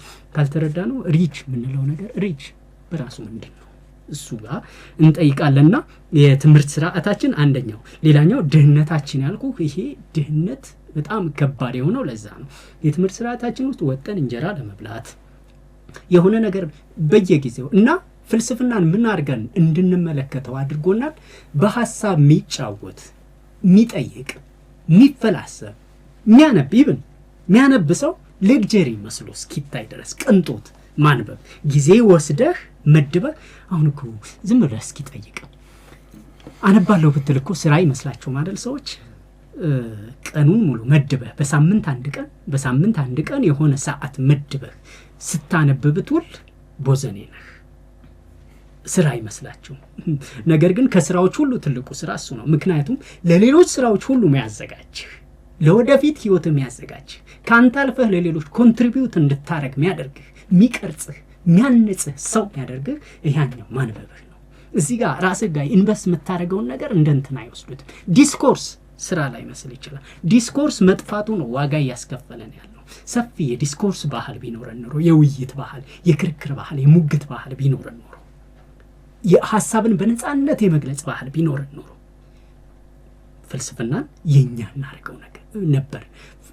በሩቁ አፈንጋጭነት ምናምን ብለን በፍጹም አናስበውም ነበርና እሱ እንዲሆን ያደረገው ድህነታችን ነው። ይሄ የዕለቷንና ያሁንን ነው እንጂ የምናስበው ፋይናንስ ነው እንጂ የምናስበው የሆነ ገቢ ነው እንጂ የምናስበው ይሄ እንትንን ቁጭ ብሎ ራስ ላይ ኢንቨስት ማድረግ መጀመሪያ ዘን ራስ ላይ ኢንቨስት ካደረግን በኋላ የኛም ጥሩ የሆነ ዘላቂ የሆነ አሪፍ ለውጥ ማለት በተለይ ኢንተርናላችንን በደንብ ከሰራን በኋላ ኤክስተርናሉ ቀላል እንደሆነ የመረዳት ጉዳያችን በጣም የቀረ ነው። እሱ ላይ ኢንቨስት የሚያደርጉ ሰዎች አጉል ሌክቸሪ እንትን ውስጥ እየገቡ ነው ብለን ስለምናስብ እሱ ሌላኛው ነው። ሌላኛው የመጣንበት ፖለቲካል ሂስትሪ የፖለቲካ ታሪካችን የመንግስታዊ አስተዳደር ታሪካችን ፍልስፍናን እንደ አፈንጋጭነትና እንደንትን እንድናየው አድርጎናል። እንዴት ካልከኝ የመጣንበት የመንግስታዊ ስርዓቶቻችን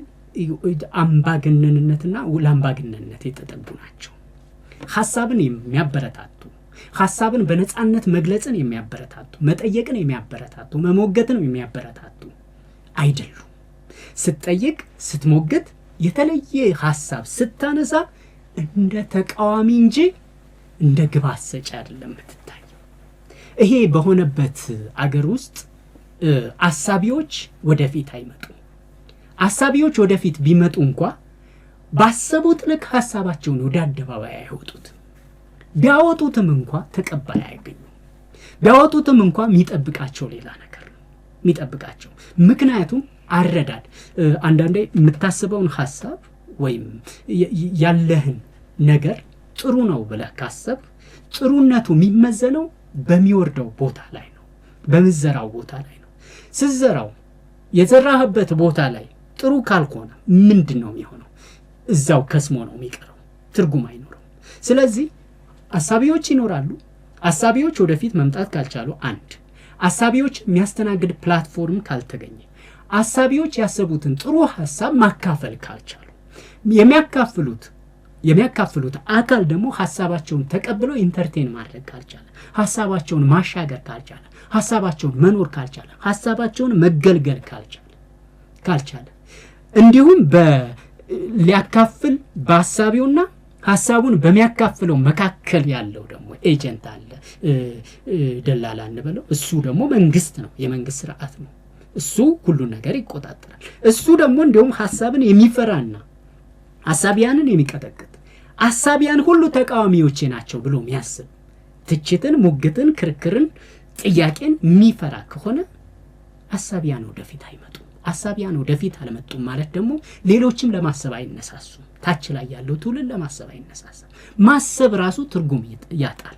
ሐሳብ ቦታ ያጣል። ሐሳብ ቦታ ባጣበት ማህበረሰብ ውስጥ ሐሳብ ቦታ በሌለበት ውስጥ ሐሳብ ሚና በሌለበት ውስጥ ደግሞ ማሰብን እንዳፈንጋጭነት ማየት ባይተዋር አይደለም። ልክ ናቸው።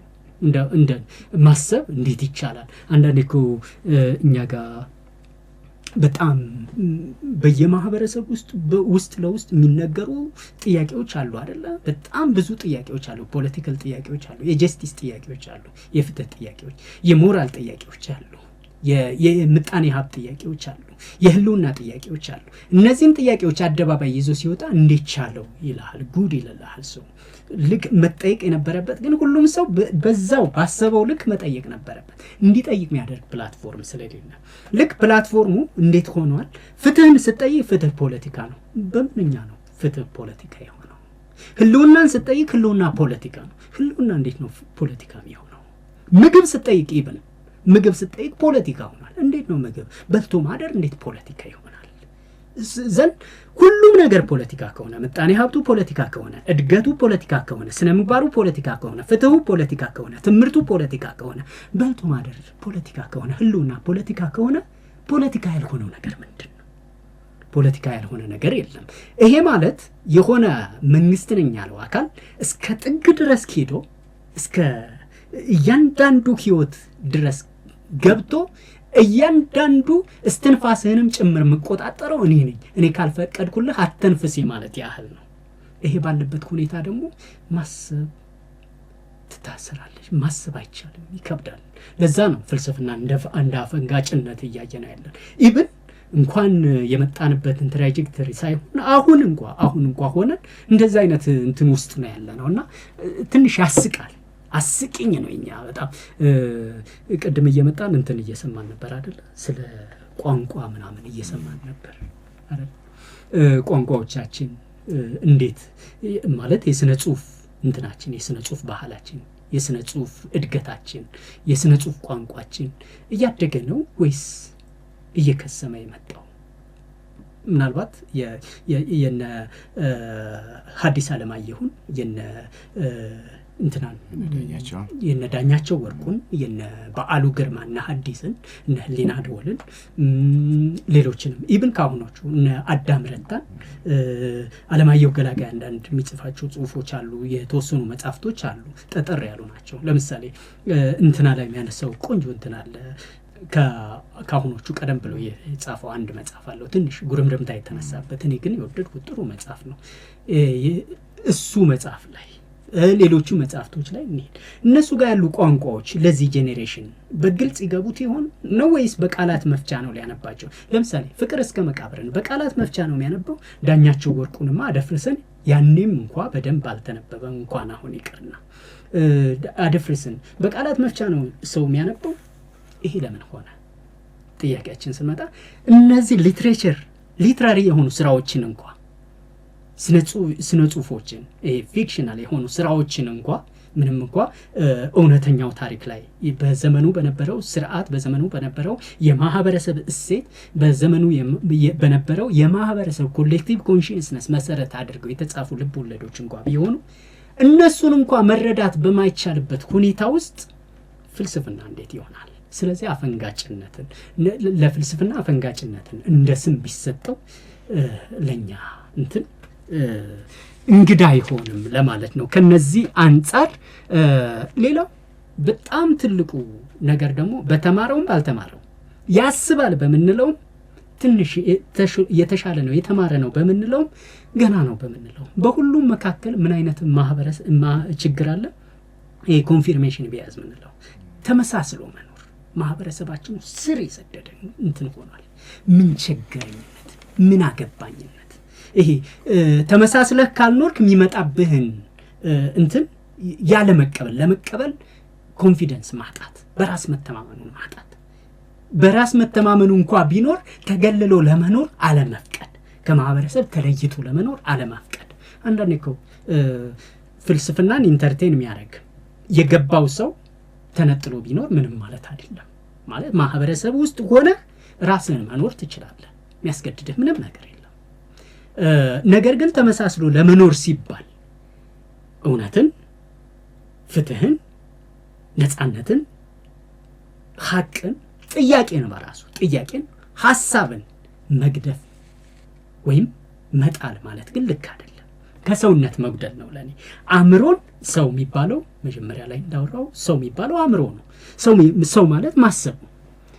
ማሰብ የሚችል ሰው፣ አእምሮ ያለው ሰው አእምሮውን አስቀምጦ በአካሉ ብቻ ለመኖር መሞከር እሱ ልክ አይደለም። ይሄ መብላት መጠጣት የአካል ጉዳይ ነው። ይሄ ማሰብ የአእምሮ ስራ ነው። ማሰብ የሚችል ሰው ለሐሳቡ መገዛት መቻል አለበት። ለሐሳቡ ሲገዛ ሌሎች እንዲያስቡ ያደርጋል። ለሐሳብ የሚገዛና ሌሎች እንዲያስቡ ያደረገ ሰው ደግሞ ትውልድ እየሰራ ነው፣ አገር እየሰራ ነው፣ እያሻገረ ነው ብዬ ነው ማስበው። ነገሮችን መልካም ነገሮችን እንዲያቆጠቁጡ እንዲያብቡ እያደረገ ነው፣ እያለመለመ ነው ብዬ አስባለሁ። ስለዚህ ማሰብ የሚችል ሰው ተመሳስሎ ለመኖር ዋጋ መክፈል የለበትም። ተመሳስሎ የመኖር ባህልና ሌብል ላለመደረግ ላለመፈረሽ የሚደረገው ጥረት ጥያቄ እንዳይጠይቅ፣ ነገሮችን እንዳይመረምር፣ በተለየ አንግል የሚያስባቸውን ሐሳቦች እንዳይናገር፣ ሲናገርም እስከ መጨረሻው እንዳይሟገት ሆኗል። ሲሟገት ለምሳሌ እንትን ውስጥ የሆነ የምታምነው ሃይማኖት ውስጥ አባቶች፣ የሃይማኖት አባቶች የሚባሉትን በተከታታይ ከጠየቃቸው ኢሚዲየትሊ ሌብል ያደርገዋል፣ ይፈረጁዋል፣ አለ ይፈረጁዋል ወዲያው። የሆኑ ፖለቲከኞች ጋር ሄደ ፖለቲካውማ ተው ከሃይማኖቱ የባሰ ሆኗል፣ እሱ ጋር መጠየቅ፣ መተቸት፣ መሞገት አትችልም፣ እንትን ሆኗል። በቃ እንደ እሳት ኡፉ ነው፣ አትነካው። የሆነ ሙያም ላይ ለምሳሌ የምጣኔ ሀብት ባለሙያን አምጥተህ የምጣኔ ባለሙያውን ሰው ቁጭ አድርገህ በተለያየ ዳይሬክሽን ብትጠይቀው ምናልባት እቺ የኢጎ ጉዳይ አለች አይደል? ኢጎ ያላስተነፈሰ ሰው ከሆነ እኔ የተማርኩ ሰው ነኝ በሚል መኮፈስ እንትን ይላል። ቅድም እንዳልነው ከመረዳት ይልቅ ማስታወስ ላይ መሰረት ያደረገው እንትን የትምህርት ስርዓታችን ሰውየውን ማስተርስ ወይም ፒኤችዲ ያስያዘው በማስታወስ ችሎታው ሊሆን ይችላል። ሎጂካሊ አንደርስታንድ የማድረግና ክሪቲሳይዝ የማድረግ ጉዳይ ላይ ያልደረሰ ከሆነ የተማረውንም ረስቶታል። መርሳቱን ግን ለአንተ እንዲያሳይህ አይፈልግም። ስለዚህ መስሎ ነው መኖር ያለበት። መስሎ የሚኖርን ሰው መምሰሉን ከገለጥክበት ይጣላሃል። ላለመጣላት አንተም ትመስላለህ። ይሄ ሂደት አለ። በዚህ ተመሳስሎሽ ሂደት ጥያቄን በራሱ እንድንፈራ፣ መጠየቅን እንዳፈንጋጭነት እንድናይ፣ መጠየቅን እንደኖር እንድናይ። ሌላው እኛ ምንድነው ስንመጣ የመጣንበት መንገድ ክብርንና ዕውቀትን፣ ክብርንና መጠየቅን፣ ክብርንና ሐሳብን እንዳለ አድበስብሰን አንድ አድርገን ይዘነዋል። ምን ልልህ ነው? ትልልቅ ሰዎች አሉ፣ በሃይማኖት ትልልቅ ሰዎች አሉ፣ በባህል ትልልቅ ሰዎች አሉ፣ በየሰፈሩ የሚያስታርቁ ሽማግሌዎች፣ ተናግረው የሚሰሙ ሰዎች አሉ አይደል? በእድሜ የሄዱ የሆነ ሰው ማህበረሰቡ የሚያከብራቸው ያውቃሉ ብሎ የሳላቸው ሰዎች አሉ። በባህሉም ብንሄድ በታሪክ ትልልቅ ሰዎች አሉ፣ እንዲሁ ትልልቅ ምንላቸው። በፖለቲካ የሆነ ፖዚሽን ላይ ኦቶሪቲ ላይ ያሉ ሰዎች አሉ። በምጣኔ ሀብቱ በሁሉም ዘርፎች ሰዎች አሉ፣ ያውቃሉ ብለን የሳልናቸው። እነዚህ ሰዎች ያውቃሉ የሚል ይሄ ብላይንድሊ አውቶራይዝ ያደረግናቸው ማለት ስልጣን ሰጠናቸዋል። ባለስልጣናት ናቸው በዚያ ሁኔታ። ስለዚህ እነዛ ሰዎች ያሉት ሁሉ ልክ ነው፣ ያሉት ሁሉ ልክ ነው ብሎ የመውሰድ ባህል አለ። ያሉት ልክ ባይሆንና አንተ ብትጠይቅ ክብራቸውን የመንካት ጉዳይ ተደርጎ ይወሰዳል። ክብር ሌላ ጉዳይ ነው። ዕውቀት ላይ መሞገት ሌላ ጉዳይ ነው። ሐሳብ ላይ መሞገት ሌላ ጉዳይ ነው። መጠየቅ ሌላ ጉዳይ ነው። ለመረዳት እስከ መጨረሻው መጠየቅ ትልቅነትም ሊቅነትም ነው። መጠየቅ ያደርጋል ሊቅ ነው አይደለም ይሉት የኛ አባቶቻችን። እሱን ነገር በተግባር ስናውለው መጠየቅ ነው ያለው። ነገር ግን ስትጠይቅ እነዚህን ትልልቅ ሰዎች የተባሉትን ሰዎች ስትጠይቅ እነሱም ራሳቸው ፊልም ያደርጉት ዲስሪስፔክት እንዳደረካቸው ነው። ክብራቸውን እንደነካ ሆኖ እንጂ ለመረዳት ነገርየውን አብጠርጥረህ ለማወቅ እያደረግከው ያለ ጥረት አድርጎ በበጎነት የመውሰድ ባህል የለም። እሱ ችግር ጠያቂዎችን እንትን እንድንላቸው፣ አግልለን እንድናያቸው ወይም አፈንጋጮች አድርገን እንድንቆጥራቸው፣ ኦድ እንድናደርጋቸው፣ ባይታዋር እንድናደርጋቸው አድርጎናል። ሌብል እንድንፈረጃቸው አድርጎናል። እና በእነዚህ ምክንያቶች ፍልስፍናና የፍልስፍና ሐሳቦችን የሚያነሳ ሰው፣ የሚጠይቅ ሰው፣ ለመረዳት ጉጉ የሆነ ሰው፣ የሚጠይቅ ሰው ማለት ሌላ አይደለም፣ ለመረዳት ጉጉ የሆነ ሰው ማለት ነው። ለማወቅ ጥሩ እንትን ያለው ሰው፣ ቅንነት ያለው ሰው። ይሄ ሰው ደግሞ መደገፍ ነው ያለበት። ለጠየቀው ሁሉ እኔ ባልመልስለት የኔ መልስ እንደዚህ ነው፣ ስለዚህ ከዚህ በላይ ግን ስለማልችል ሂድና ጠይቅ። ስለማልችል ማለት እኮ ትልቅነት ነገር ነው። እዚህ ጋር ያለኝ እንትን እስከዚህ ልክ ነው፣ ከዚህ በላይ ስለማልችል ሂድና ሌላ ጠይቅ፣ ሂድና ሪፈር አድርግ፣ ወይም እኔ ሪፈር አድርጌ መጽሐፎችን አገላብጬ እመጣለሁ። ይሄ ትልቅነት ነው። ይሄ ባህል ስለሌለን፣ ይሄ ግልጸኝነት ስለሌለን፣ ይሄ ነፃነት ስለሌለን፣ ይሄን የሚያደርግ ፕላትፎርም መድረክም ስለሌለን፣ ለምሳሌ የዲስኮርስ መድረክ፣ የክርክር መድረክ፣ የሙግት መድረክ ምናምን ስለሌለን ለዛ ነው ፍልስፍና እንደ አፈንጋጭነት ምናየው ብዬ ከብዙ በጥቂቱ እንደዚህ ተረዳሁት እኔ። እሺ፣ ስለ ሐሳብ ቅድም ስናወራ ሐሳብ ሁሉ ፍልስፍና አይደለም ወይ ፍልስፍና ሐሳብ አይደለም የሚል ነገር ተነስቷል። ሁለቱን እንዴት ነው የምንለየው? አሁን ሐሳቦችን ከፍልስፍና ውጪ የሆኑና ያልሆኑ ልንል የምንችለው የፍልስፍና ሐሳቦች እንዴት ነው? በጣም አሪፍ። ፍልስፍና ውስጥ እንዳልኩ ትልቁ የፍልስፍና ቱል አለን፣ መሳሪያ አለን። መሳሪያው ሁለት ነው፣ አመክንዮና ስነ አመክንዮ ናቸው። በአመክንዮና በስነ አመክንዮ እንፈትሻለን። የሚነሳውን ክሌም፣ የሚነሳውን ሐሳብ፣ የሚሰነዘረውን እዛ ላይ ስንፈትሽ ሙሉ ሆኖ ከመጣልንና የአመክንዮን መመዘኛ ካለፈልን ፍልስፍናዊ ሐሳብ ነው ልንለው እንችላለን። በእርግጥ እነዚህ አመክንዮና ስነ አመክንዮን የምንጠቀመው ለፍልስፍናዊ ሐሳቦች ብቻ ሳይሆን ለሐሳቦች ልክል ነው። አክቹዋሊ ፍልስፍና ሐሳብ ማለት በአሁኑ አገላለጽ ፍልስፍናዊ ሐሳብ ማለት ልክ የሆነ ሐሳብ ማለት ነው። ማለትም የሚያዛልቅ የተሻለ መልስ ያለው ሐሳብ ማለት ነው። የተሻለ ማግባባት የሚችል፣ የተሻለ ግልጋሎት መስጠት የሚችል፣ ለብዙ ሰዎች ለአብዛኛው ሰው መግባባት የሚያስችል ፋውንዴሽናል የሆነ መልስ ማለት ነው ፍልስፍናዊ ሐሳብ ማለት ልክ የሆነ ሐሳብ ለማለት ፈልጌ ነው የተሻለ ሐሳብ ለማለት ፈልጌ ነው እንጂ ዝም ብሎ ሩቲን የሆኑ ሐሳቦች አሉ ሌላው ፍልስፍና መሰረታዊ ጉዳዮች ላይ ነው የሚያተኩረው ማለትም ፍልስፍና ስለ ወጥ እንጀራ ስለ ዕለት በዕለት ትራንስፖርት ስለምን አይደለም ጉዳዩ መሰረታዊ ጉዳዮች ስልህ ለምሳሌ የሆኑ ሁለት ሰዎች ተጣልተው የርቅ ጉዳይ ይነሳና ሽማግሌዎች ተሰብስበው እርቅ ሊከናወን ይችላል አይደል ሁለት ሰዎች ይሄ ጉዳይ ነው እኮ ሰዎችን ማስማማት መቻል ማስታረቅ መቻል ፍቅር ምናምን የሚለው ነገር ነው የሚመጣው ነገር ግን በመሰረታዊነት የፍቅር ወይም የፍትህ ባይንዲንግ ምን ይሆን ነው የፍልስፍና ጥያቄ አሁን ሁለት ሰዎች ስለተጣሉ ሁለት ሰዎችን አስማምተን እነሱ በፍቅር እንዲኖሩ የማድረግ ጉዳይ አይደለም የፍልስፍና ጉዳይ ከዛ የተሻገረ ዓለም ላይ ያለ ሰው ሁሉ በጥሩ ሁኔታ እንዲኖር የሚያኗኑረው መሰረታዊ መፍትሄ እንዴት ይፈለግ ነው ጥያቄው በመሰረቱስ አብሮ መኖርና መፋቀር ማለትስ ምን ማለት ነው እሱንም ዲፋይን ያደርጋል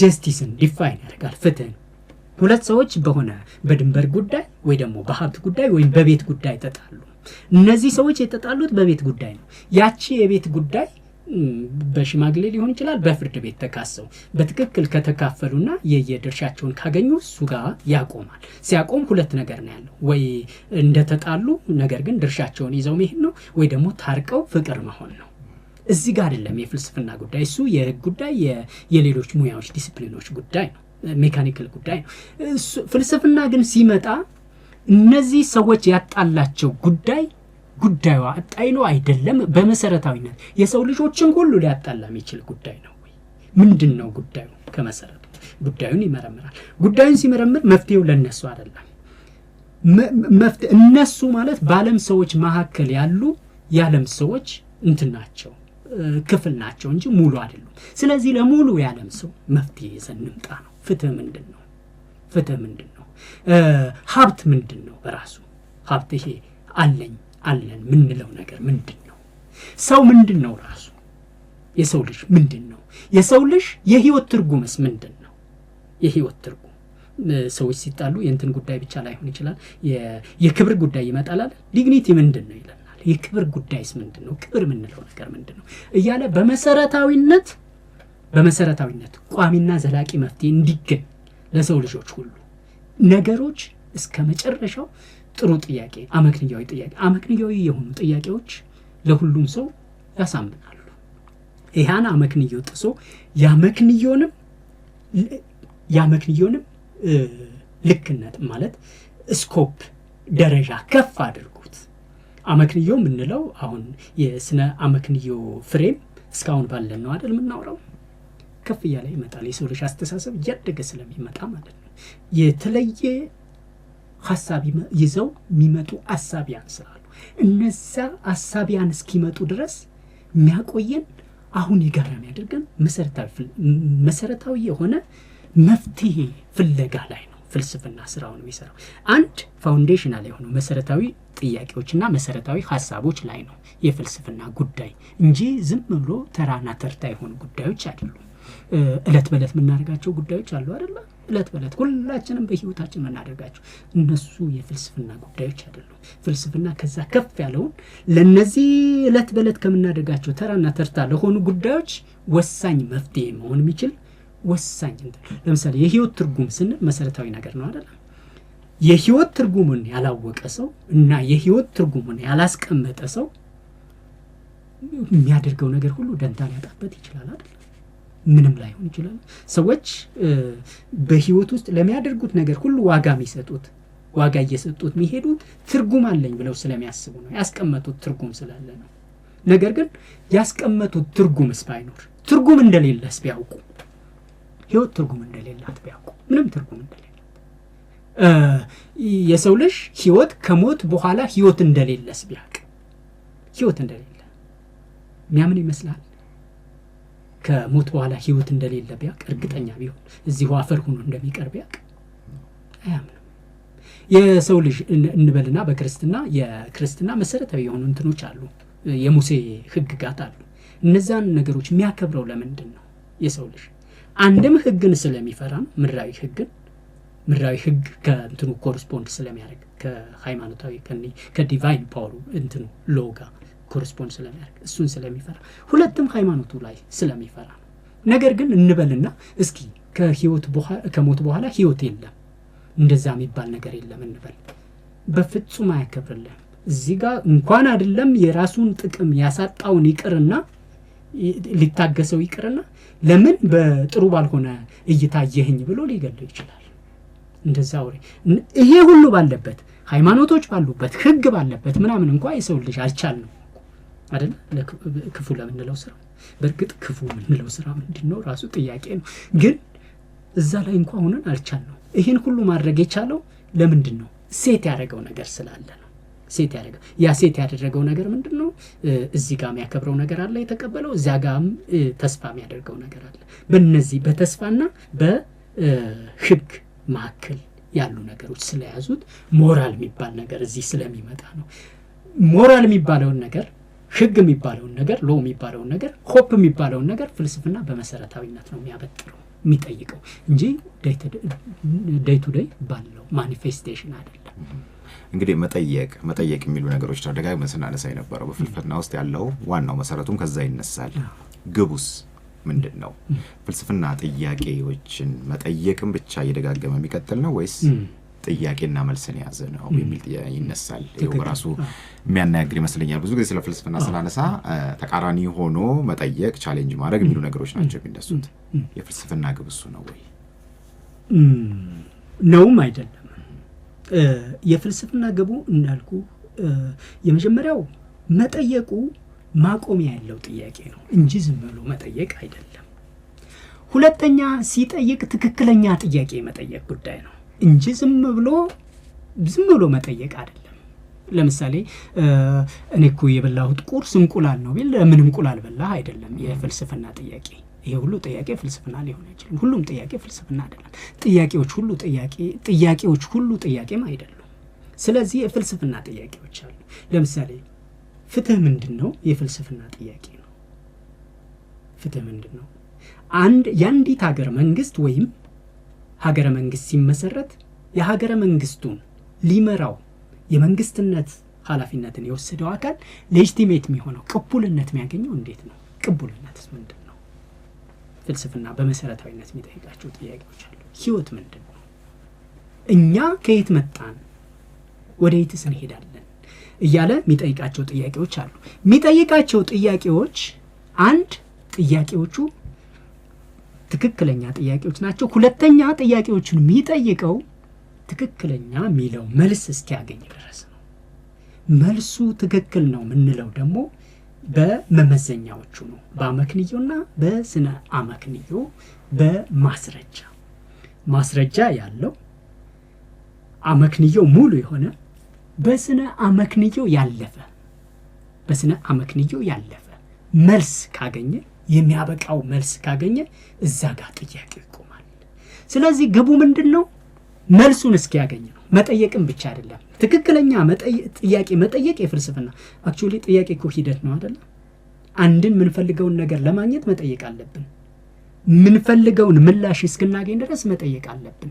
ምክንያቱም ምንጠይቀው መጀመሪያ መጠየቅ ያለብንን ነገር ስናቅ፣ መጠየቅ ያለብን ነገር ደግሞ ክፍተት ያለብን ነገር ነው ማለት ነው። እንድናቀው እንፈልገዋለን፣ እንድንኖረው እንፈልገዋለን፣ እንድንረዳው እንፈልገዋለን፣ የኛ እንድናረጋው እንፈልገዋለን። በውስጣችን ውስጥ ያን ነገር ማግኘት፣ ያን ነገር ማወቅ እረፍት የሚነሳን ጉዳይ ሆኗል ማለት ነው። እረፍት የሚነሳን ጉዳይ ደግሞ እረፍት ለማግኘት ያን ነገር አውቀን እፎይ ለማለት እፎይ ከማለት ባሻገርም አለ ያን ነገር ስናቅ ምን ቀጥሎ የሚመጣ ጉዳይ አለ ማለት ነው፣ የህይወት ጉዳይ። ስለዚህ ቀጥሎ የሚመጣውን ጉዳይም ለመፍታት የሚያስችለን መጀመሪያ ትክክለኛውን ጥያቄ ስንጠይቅ ነው። ጥያቄው ሂደት ነው። ፍልስፍና ውስጥ ጥያቄው ሂደቱ ነው። ጥያቄው አካል ነው። የምን አካል? መልሱን የማግኘት አካል፣ መልሱን የማግኘት ሂደት። ጥያቄው እዚህ ጋር እረፍት የነሳንን ጉዳይ የከሌ ጉዳይ ብቻ አይደለም። ለምሳሌ ስለ ሰው ስንጠይቅ የሰው ልጆች ጉዳይ ነው። ፍልስፍና የሆነን ግለሰብ ጉዳይ ይዞ አንጠልጥሎ አይዞርም። የአንድ ግለሰብን ጉዳይ የሰው ልጆችን ጉዳይ ሁሉ ያነሳል። የሰው ልጆች የተፈጥሮን ጉዳይ ያነሳል ፍልስፍና። ለምሳሌ ህይወት ስላላቸው ነገሮች ሲነሳ ህይወት ያለው ነገር ሁሉ ከጉንዳኑ እጽዋቱ፣ ትልልቅ እንስሶችም፣ ሰውም እነሱን ሁሉ የጋራ የሚያደርግ ህይወት ያለውን አካል ጥያቄ ያነሳል እንጂ የአንዲትን እጽዋት ወይም የአንድን ግለሰብ ወይም የአንዲትን ፍየል ጥያቄ አይደለም ያነሳው ፍልስፍና። እንደዚህ ነው። አንድ የሁሉንም ሰዎች ጉዳይ ያነሳል ሲጠይቅ የሚያነሳው ደግሞ የሁላችንም እፎይታ ስለሚመጣ ነው። ቀጥሎ የሁላችንም መልሱ ከተገኘ የሁላችንም እፎይታ ነው። እፎይታም ላይሆን ይችላል አክቹዋሊ። አንድ ደረጃ ግን ያራምደናል። አንድ ደረጃ ያራምደና ቀጣይ ሌላ ጥያቄ ያመጣልናል። ቀጣዩ ጥያቄ ምንድን ነው? ቀጣዩ ጥያቄ ህይወታችንን አሁን ካለንበት የአኗኗር ዘይቤ በተሻለ ሁኔታ የሚያኖረን ነው። በተሻለ አንደርስታንዲንግ፣ በተሻለ ሳቲስፋክሽን፣ በተሻለ ሃፒነስ፣ በተሻለ እንትን ጋር እኮ ስንመጣ እኛ እለት በእለት ባለን ህይወት ስለ ደስታ እናወራለን፣ ስለ ፍቅር እናወራለን አይደለ? ስለ የስሜቶቻችን እናወራለን። ነገር ግን እያንዳንዱን ስሜታችንን በደንብ እንጠይቀዋለን ምን ማለት እንደሆነ። ያን ስሜት ለምሳሌ አንድ ሰው ውሃ ጠምቶት ውሃ ሲጠጣ ያለው እርካታ አለ። በደንብ ጠምቶት ያገኘውን ውሃ ሲጠጣ የሚሰማው እርካታ አለ። ያን ስሜት እፎይ ብሎ ሊገልጸው ይችላል። በዛ ሞመንት ገለጸውና ያልፋል። ነገር ግን ይሄ እርካታ የምንለው ኮንሰፕት በመሰረታዊነት ምን እንደሆነ እንዲተነተና ያን እርካታ በዘላቂነት ማግኘት እንዲችል፣ እንዴት አገኘሁት፣ በምን መጠን አገኘሁት፣ ለምን ይጠቅመኛል፣ እንዴት ነው ሁሌ ማግኘት የምችለው፣ እነዚህ ነገሮች መመለስ በሚያስችል ሁኔታ አግኝቶ ከኔ ባሻገር የሰው ልጆች ሁሉ ይሄን እርካታ በመሰረታዊነት እንዲያገኙት የሚል ጥያቄ ይጠይቃል። አብዛኛው ሰው አይጠይቅም አይደል? ዝም ብሎ ነው የሚሄደው። ፍልስፍና ግን እሱን ይጠይቅና የእርካታን ምንነት በደንብ ያስቀምጣል። የእርካታን ምንነት ካስቀመጠ በኋላ ሰዎች ሁሉ በዛ ፍሬም ውስጥ ይወድቃሉ ማለት ነው። በዛ ፍሬም ውስጥ ሁሉም ሰው ለመርካት፣ ለምሳሌ ሃፒነስ ምንድን ነው? ደስታ የምንለው ነገር አለ አይደል? ደስታ ሁላችንም ለምሳሌ የሆነች ደስ የሚል አየር እንላለን በተለምዶ የሆነ ታይም ላይ የሆነች ሞመንት ላይ እንትን ለምሳሌ ዛሬ ስንመጣ ዝናብ ነበረ ጠዋት። ከዝናቡ በኋላ ፀሐይ ወጣች፣ ፍክት ያለች ፀሐይዋ ሰውነትን ስትነካ ለብ ታደርጋለች። ደስ የሚል ሙቀት ነው ያለው። የፀሐይዋ ብርሃን ራሱ ደስ ይል ነበር። ስለዚህ ደስ ይላል ነው ምለው። በእርግጥ ይሄ ነው ደስታ? ፍልስፍና ሲመጣ ይሄን ደስታ አይደለም ደስታ የሚለው። ይሄ ጊዜያዊ ፕሌጀር ነው። ይሄ ጊዜያዊ የሆነ የእንትኑ የሰጠው ሪያክሽን ነው፣ ስሜት የሰጠው ሪያክሽን ነው እንጂ ደስታ አይደለም። ደስታ ግን እንደዚህ አይደለም ብሎ የሰው ልጆችን ሁሉ ደስታ፣ ለምሳሌ ይሄን ያልኩት እኔ ነኝ አይደለ? በእኔ ስሜት ነው። በእኔ ስሜት ብቻ የሚገለጽ ሊሆን አይችልም ደስታ። እኔ ሰው ነኝ። የሰው ሜታቦሊክ ሲስተሞች፣ የሰው ሲስተም አለኝ። የሰው አናቶሚ አለኝ፣ የሰው ብሬን አለኝ፣ የሰው ነርቭ አለኝ፣ የሰው ምናምን አለኝ። ስለዚህ ሰዎች ሁሉ ሊያግባባን የሚችል ደስታ ልናመጣ ይገባል። ያን ደስታ ከምናገኛለን የሚለውንም መግባባት ነው። ያን ደስታ በዘላቂነት የምናገኝበት መንገድ እሱን ነው የሚመረምረው። ለምሳሌ ሶቅራጥስ ደስታ ምንድን ነው ሲሉት፣ አርስቶትል ደስታ ምንድን ነው ሲባል ሰልፍ ሰፊሽንት ኤንድ ፋይናል ይለዋል። ኢኑሚያ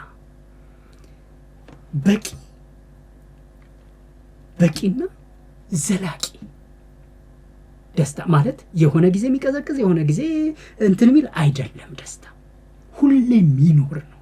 በህይወት ዘመን ሁሉ የምታኖረው ነገር ነው ደስታ። ይህን ደስታ እንዴት አገኛለሁ ነው። ለምሳሌ ሶቅራጥስ የነፍስ እውቀትን ነፍስ ትሻለች። ነፍስን በእውቀት ማረስረስ መቻል ደስታ ይሰጣል፣ ዘላቂ ደስታ ይሄ ስጋዊ አይደለም። ደስታ ዕለት በዕለት የምናደርገው ፕሌዠር አይደለም ይለናል። ሌሎቹ ደግሞ ሄዶኒስቲኮች ደግሞ ስለ ፕሌዠር ያወሩናል። እና ደስታ እንደዚህ ነው። ፍልስፍና ጥያቄው እንደዚህ ይጠይቃል። መሰረታዊ የሆኑ ጥያቄዎችን ከጠየቀ በኋላ ጥያቄው ላይ አይቆም። ስለዚህ መልስ ይፈልጋል። መልሱ አጥጋቢ የሆነ መልስ ሌላ ሐሳቢ ተነስቶ በሌላ መንገድ ሌላ የአመክንዮን አጠቃቀም የአመክንዮን መርህ የአመክንዮን አፕሊኬሽን አተገባበር ሰፋ አድርጎ ለጥጦ በሌላ መንገድ ማየት የሚችል ሐሳቢ እስኪነሳ ድረስ የሚያቆየን ዘላቂ መልስ በአሁኑ ባለን የአመክንዮ ልክ በአሁኑ ያለን የስነ አመክንዮ አውድ የስነ አመክንዮ ማዕቀፍ የሚያረካንና አጥጋቢ የሆነ ለሁላችንም የሚሆን መልስ እስኪገኝ ድረስ ይጠይቃል። መልሱ ከተገኘ በኋላ እዛ ጋር ይቆማል። ይሄ ነው ግቡ። ፍልስፍና ግቡ እንትን መጠየቅ ብቻ አይደለም። መጠየቅ ሂደቱ ነው። መልስም መፈለግ ነው። የሚፈልገው መልስ ግን ምንድን ነው? የሚፈልገው መልስ ግን በቂ በማስረጃ የጠረቃ በአመክንዮ ተፈትሾ ያለፈ በስነ አመክንዮ የተበጠረ ስነ አመክንዮ ኤቢሊቲው ነው። ይሄ የምናስብበት እንትን ነው፣ አቅም ነው፣ ማሰቢያ አቅማችን ነው አመክንዮ የምንለው ነገር። አመክንዮ ሰፊ ነው። አመክንዮ በተሳሳተ መንገድ ልክ በሆነ መንገድ ዝም ብለን እንጠቀመዋለን። ኮዝ ኤንድ ኢፌክት እንደ አመክንዮ እንወስደዋለን አይደለ? ይሄ ሎጂካል ያልሆኑ ነገሮችን እንደ አመክንዮ እንወስዳቸዋለን። በአመክንዮ ውስጥ ለምሳሌ ለምንድን ነው ያረፈድከው? ዝናብ ስለሆነ። ዝናብ ቢሆንስ እንደዚህ ጥላ ስለሌለኝ ምናምን እያለን አመክንዮ እንድንጠቀም እንችላለን ዝም ብሎ። እሱ ግን በእንትን ማለፍ አለበት፣ በስነ አመክንዮ። ስነ አመክንዮ ደግሞ የአመክንዮን የመጠቀሚያ መሳሪያ ነው፣ ቱል ነው፣ ማጥኛ ዘዴው ነው፣ መመዘኛ ዘዴው ነው። በዛ ዘዴ ያለፈ መልስ ሲያገኝ ፍልስፍና መልሱን አገኘ ማለት ነው። ላነሳው ጥያቄ መልሱን ሲያገኝ እዚህ ጋር አይቆምም፣ ወደ ሌላ ጥያቄ ይሄዳል። ሌላ ጥያቄም ላይ ጠይቆ መልስን ማግኘት ይፈልጋል። መልሱን ሲያገኝ የሚያበቃውን መልስ ሲያገኝ የሚያረካውና የሚያጠግበውን መልስ ሲያገኝ ይቆማል። እሱ ነው ግቡ። ፍልስፍና እሱ ነው ግቡ።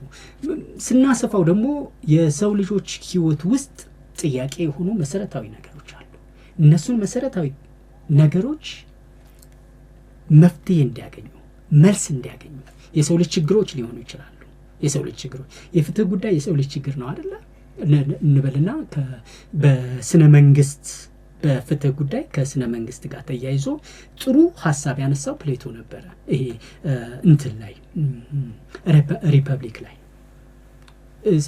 ጀስት ማን ጀስት ሶሳይቲ ጀስት ስቴት እንዴት ጀስት ስቴትን ማምጣት እንችላለን ብሎ ፕሪንሲፕል ኦፍ ስፔሻላይዜሽን ይለዋል። ሰዎች በዛ ፎርማት ያስቀመጠው ነገር አለ። እንዲህ አይነት ፈላስፎች ወይም አሳቢያን ወደ መሪነት ሲመጡ፣ ወታደሮች የውትድርና ስራ ሲሰሩ፣ ፕሮዲውሰሮች እነዚህ አምራቾች ማምረት ሲችሉ፣ ሁሉም በስፔሻላይዜሽን በተፈጥሮ የሰው ልጆች ስፔሻላይዜሽን አለን። ሁላችንም በየስፔሻላይዜሽናችን መሰለፍ ስንችል አንድ ሀገር ጀስት ሆናለች፣ ፍትሃዊ ትሆናለች ይለናል። እሱ እንትን አለው ሪፐብሊክ ላይ። ልክ ከዛ ጊዜ ጀምሮ ጥያቄ ነው ማለት ነው። ያኔ የጀስቲስ ጥያቄ ነው አይደል ሶቅራጥስን ያስገደለው። ቅድም ባፈንጋጭነት ማለት ፍልስፍና እንዴት ሰዎች እንዳፈንጋጭነት ያዩታል ስንል ያኔም የነበረ ችግር ነው። እሱ ያኔ ችግሩ ስለነበረ ነው ሶቅራጥስ ሄምሎክን ጠጥቶ እንዲሞት ያስደረጉት ሰዎች በሶስት ምክንያቶች ነው። ሰዎች ልክ ሶቅራጥስ ይጠይቃቸው ነበር። ልክ በየአደባባዩ አዋቂ ናቸው፣ ዳኞች ናቸው፣ ትልልቅ ናቸው ምናምን ተብለው የሚያወሩት ነገር አይጥመው። ስለዚህ ይጠይቃቸዋል። ሲጠይቃቸው ክብራቸውን የነካና ያወረዳቸው የፈተናቸው መስሎ ይሰማቸዋል። ይጠይቃል። ሲጠይቅ መጨረሻ ላይ ይህን ሰውዬ ማስወገድ አለብን፣ የሰባ ምናምን ዓመት ሽማግሌ ነው እንግዲህ አስበው፣ ይህን ሰውዬ ማስወገድ አለብን ብለው ተነሱ። የከሰሱት አንድ ወጣቶቻችንን አበላሸብን ነው። እሱ ግን እያበላሽ አልነበረም፣ እየቀረጸ ነበር የነበረው። እየቀረጸ ሸብ እያደረገ ነበር የነበረው፣ እያጠራ ነበር የነበረው። ሁለት ጎዶቻችን አምላኮቻችንን ሰደበብን ነው እያሉ የነበሩት ሙግቱ ላይ አምላኮቻችንን ሰደበብን። ሶስት እንትኖቻችን እምነቶቻችን እሴቶቻችን ላይ መጣብን ነው። እነዚህ ክሶቹ ላይ ሲመጡ መጡና ምን አደረጉት? የሞት ፍርድ ፈረዱበት። ሄምሎክ መርዝ ጠጥቶ እንዲሞት አደረጉት። የሚገርመው ነገር ግን እሱ መሰረታዊ ጥያቄ መሰረታዊ መልስ ለማግኘት ስለሆነ የለፋ የነበረው ፍትህ ትክክለኛውን፣ ሞራል ትክክለኛውን፣ እውቀት ትክክለኛውን ለሰው ልጆች ሁሉ በዘመናትና በቦታ የማይወሰን መልስ ለማግኘት ስለሆነ ትክክለኛ ጥያቄ እየጠየቀ የነበረው ሶቅራጥስ አሁንም ይነገራል፣ አሁንም ሐሳቡ ይበጠራል፣ አሁንም ሐሳቦቹ እንደ መማሪያ ተደርገው ይወሰዳሉ። አሁንም በዓለም ላይ ዝናው የናኘ ነው። እነዛ ያኔ ይገሉት ለሞት ፍርድ የፈረዱበትና ያኔ ዳኞች ያኔ እዛች አቴንስ ላይ በጣም ታዋቂ የሆኑ ሰዎች ግን ማናቸውም አይታወቁም። ማናቸውም ለምን የነበራቸው እንትን አጭር ነበረች። የዕለት በዕለት ፍልስፍናዊ ጉዳይ አልነበራቸው። ፍልስፍናዊ ጉዳይ መሰረታዊ ጉዳዮችን ስለሚያነሳ መሰረታዊ ጉዳዩን ያነሳውንም ሰው እስካሁን እናነሳዋለን። ሶቅራጥስን ያነሳ ነው መሰረታዊ ጉዳዮችን ያነሳ ስለነበር ነው። መሰረታዊ ጥያቄዎችን የሰው ልጆች ሁሉ ጥያቄዎችን ይጠይቅ ስለነበር ለነዛም ምላሽ ይሻ ስለነበር ምላሽ ይፈልግ ስለነበር የፍልስፍና ግቡ መመለስ ስለነበር እንደዛ ሲያደርግ ስለነበር ሐሳቢውንም በሐሳቡ ምክንያት እንድናነሳው ሆነናል። ምክንያቱም እሱ ያነሳቸው ሐሳቦች የሁላችንም ጉዳይ ናቸው። የከሌ ጉዳይ አይደሉም። አቴንስ ውስጥ የነበረው የአንድ ግለሰብ ጉዳይ አይደሉም። እና ፍልስፍና ግቡ የሆነ ቦታ ላይ ያለ አንድ ግለሰብ ጊዜያዊ ጥያቄና ጊዜያዊ ችግር ለመፍታት ሳይሆን ዓለም ላይ ያለ ሰው ሁሉ በመሰረታዊነት ዓለም ላይ ያለ ሰው ሁሉ በዘላቂነት የሚጠይቀውና የሚቸገርበትን ጉዳይ የሚፈተንበትን ጉዳይ ጥያቄ የሆነበትን ጉዳይ በትክክል ጥያቄውን አጥርቶ በማንሳት ጥያቄውን ካነሳ በኋላ መልሱን መፈለግ፣ መልሱ ሲገኝ ያቆማል። ግቡ ግን መልሱ ነው። መልሱ ነው ጥርት ያለው መልስ ይሄን ይመስለኛል። ስለ ምክንያታዊነት እናውራ። እንግዲህ ዋና ያገናኘንም በደንብ እንድናወራበት የፈለኩት ጉዳይ ይሄ ነውና ስለ ምክንያታዊነት እንግዲህ በምክንያት ማሰብ በምክንያት ማድረግ ለሁሉ ነገር ምክንያት ይኖረን ነው ትልቁ ሐሳብና ራሱ ምክንያታዊነት ምንድነው ከሚለው ጀምሮ በምክንያታዊነት ማሰብ የሚቻለው እንዴት ነው የሚሉ ሐሳቦች እዚህ ውስጥ በደንብ መነሳት ይችላሉና በምክንያትና ምክንያታዊነት ዙሪያ ላይ ፍልስፍና የሆነውን እይታ ብናነሳው ጥሩ ነው። እዚህ ላይ እንነጋገር ትንሽ። መልካም። ምክንያታዊነትና ስነ አመክንዮነትን መጀመሪያ እንለይና ምክንያታዊነት ምንለው የሰው ልጆች አእምሮ የማሰብ ችሎታ ወይም የማሰብ አቅም እንለዋለን። የማሰብ አቅማችን ደግሞ ከሰው ሰው ከትምህርት ከእድሜ ከቦታ ቦታ ይለያያል አይደለም? የማሰብ አቅማችን ለምሳሌ አንድ የተማረ ሰውና አንድ ያልተማረ ሰው፣ አንድ ብዙ ልምድ ያለው ሰውና ብዙ ልምድ የሌለው ሰው፣ አንድ በአንድ ሙያ ላይ ረጅም ጊዜ የሰራ ሰውና ሙያው ላይ አዲስ የሆነ ሰው ስለ አንድ ጉዳይ የሚያስቡት ማሰብ ይለያያል። ይሄ እንዲለያይ ያደረገው የማሰብ ችሎታቸው አቅማቸው የማደግና የማነስ ጉዳይ ነው። የማደግና የማነስ ጉዳዩ ካልሆነ በስተቀር ሁሉም ሰው ግን ፖቴንሻል አለው። ይሄ ፖቴንሻል አመክንዮ ሁሉም ሰው አለው አመክንዮ። ነገር ግን ይሄን አመክንዮ የሚጠቀምበት መንገድ ይሄን አመክንዮ የሚጠቀምበት ልክ ግን ይለያያል ማለት ነው። ለምን ይለያያል? እንደ ግብዓት ያስፈልገን የለም እኛ ሰዎች እዚህ ጋር በፍልስፍናው መስክ ግብዓቶችን በማግኘት ደረጃ ሁለት አይነት እይታዎች አሉ። የራሽናሊስት ቶትና የኢምፕሪሲስት ቶት ምንላቸው አሉ። በአመክንዮና በአመክንዮ የሚያምኑ አስተሳሰቦች አሉ። በአመክንዮና በስነ አመክንዮ እውቀት ሊገኝ የሚችለው በስነ አመክንዮና በአመክንዮ ነው። ከሁሉም ነገር ከተገኘው ነገር ሁሉ እውቀትን እያዋለድክ እውቀትን የተሻለ እውቀትን አጥርተህ ማግኘት የምትችለው በስነ አመክንዮ ነው። በህይወትህ ውስጥ ትልቁ የእውቀት መገኛ የእውቀት ማግኛ ዘዴ የእውቀት ማግኛ መንገድ አመክንዮ ነው ብለው ነው የሚያስቡት። እነዚህ ሰዎች ለአመክንዮዊነት የሰው ልጅ ሲወለድ በተፈጥሮ እውቀት አለው ብለው ያስባሉ። እውቀት ስላለው በተፈጥሮ ያን እውቀት እየመነዘረ መጠቀም ይችላል። እዚህ ዓለም ላይ የሚያገኛቸው እውቀቶች አሉ። በሴንስ ኤክስፒሪየንስ ከኢንቫይሮንመንት ጋር ባለው ኢንተራክሽን የሚያገኘው እውቀት አለ። እነዚህ ሁሉ እውቀት መሆን የሚችሉት በማን ሲያልፉ ነው? በአመክንዮ ተበጥሮ ሲያልፉ፣ በስነ አመክንዮ ተበጥረው ሲያልፉ ነው። አመክንዮውም በስነ አመክንዮ መሰረት ሲሰራ ነው። አመክንዮ ችሎታው ነው፣ የማሰብ ችሎታው ነው። ስነ አመክንዮ ስንል ግን አመክንዮን የምንጠቀምበት ስነ ዘዴ ነው። ስነ ዘዴ እንደ ማጥኛ ዘዴው ማለት ነው።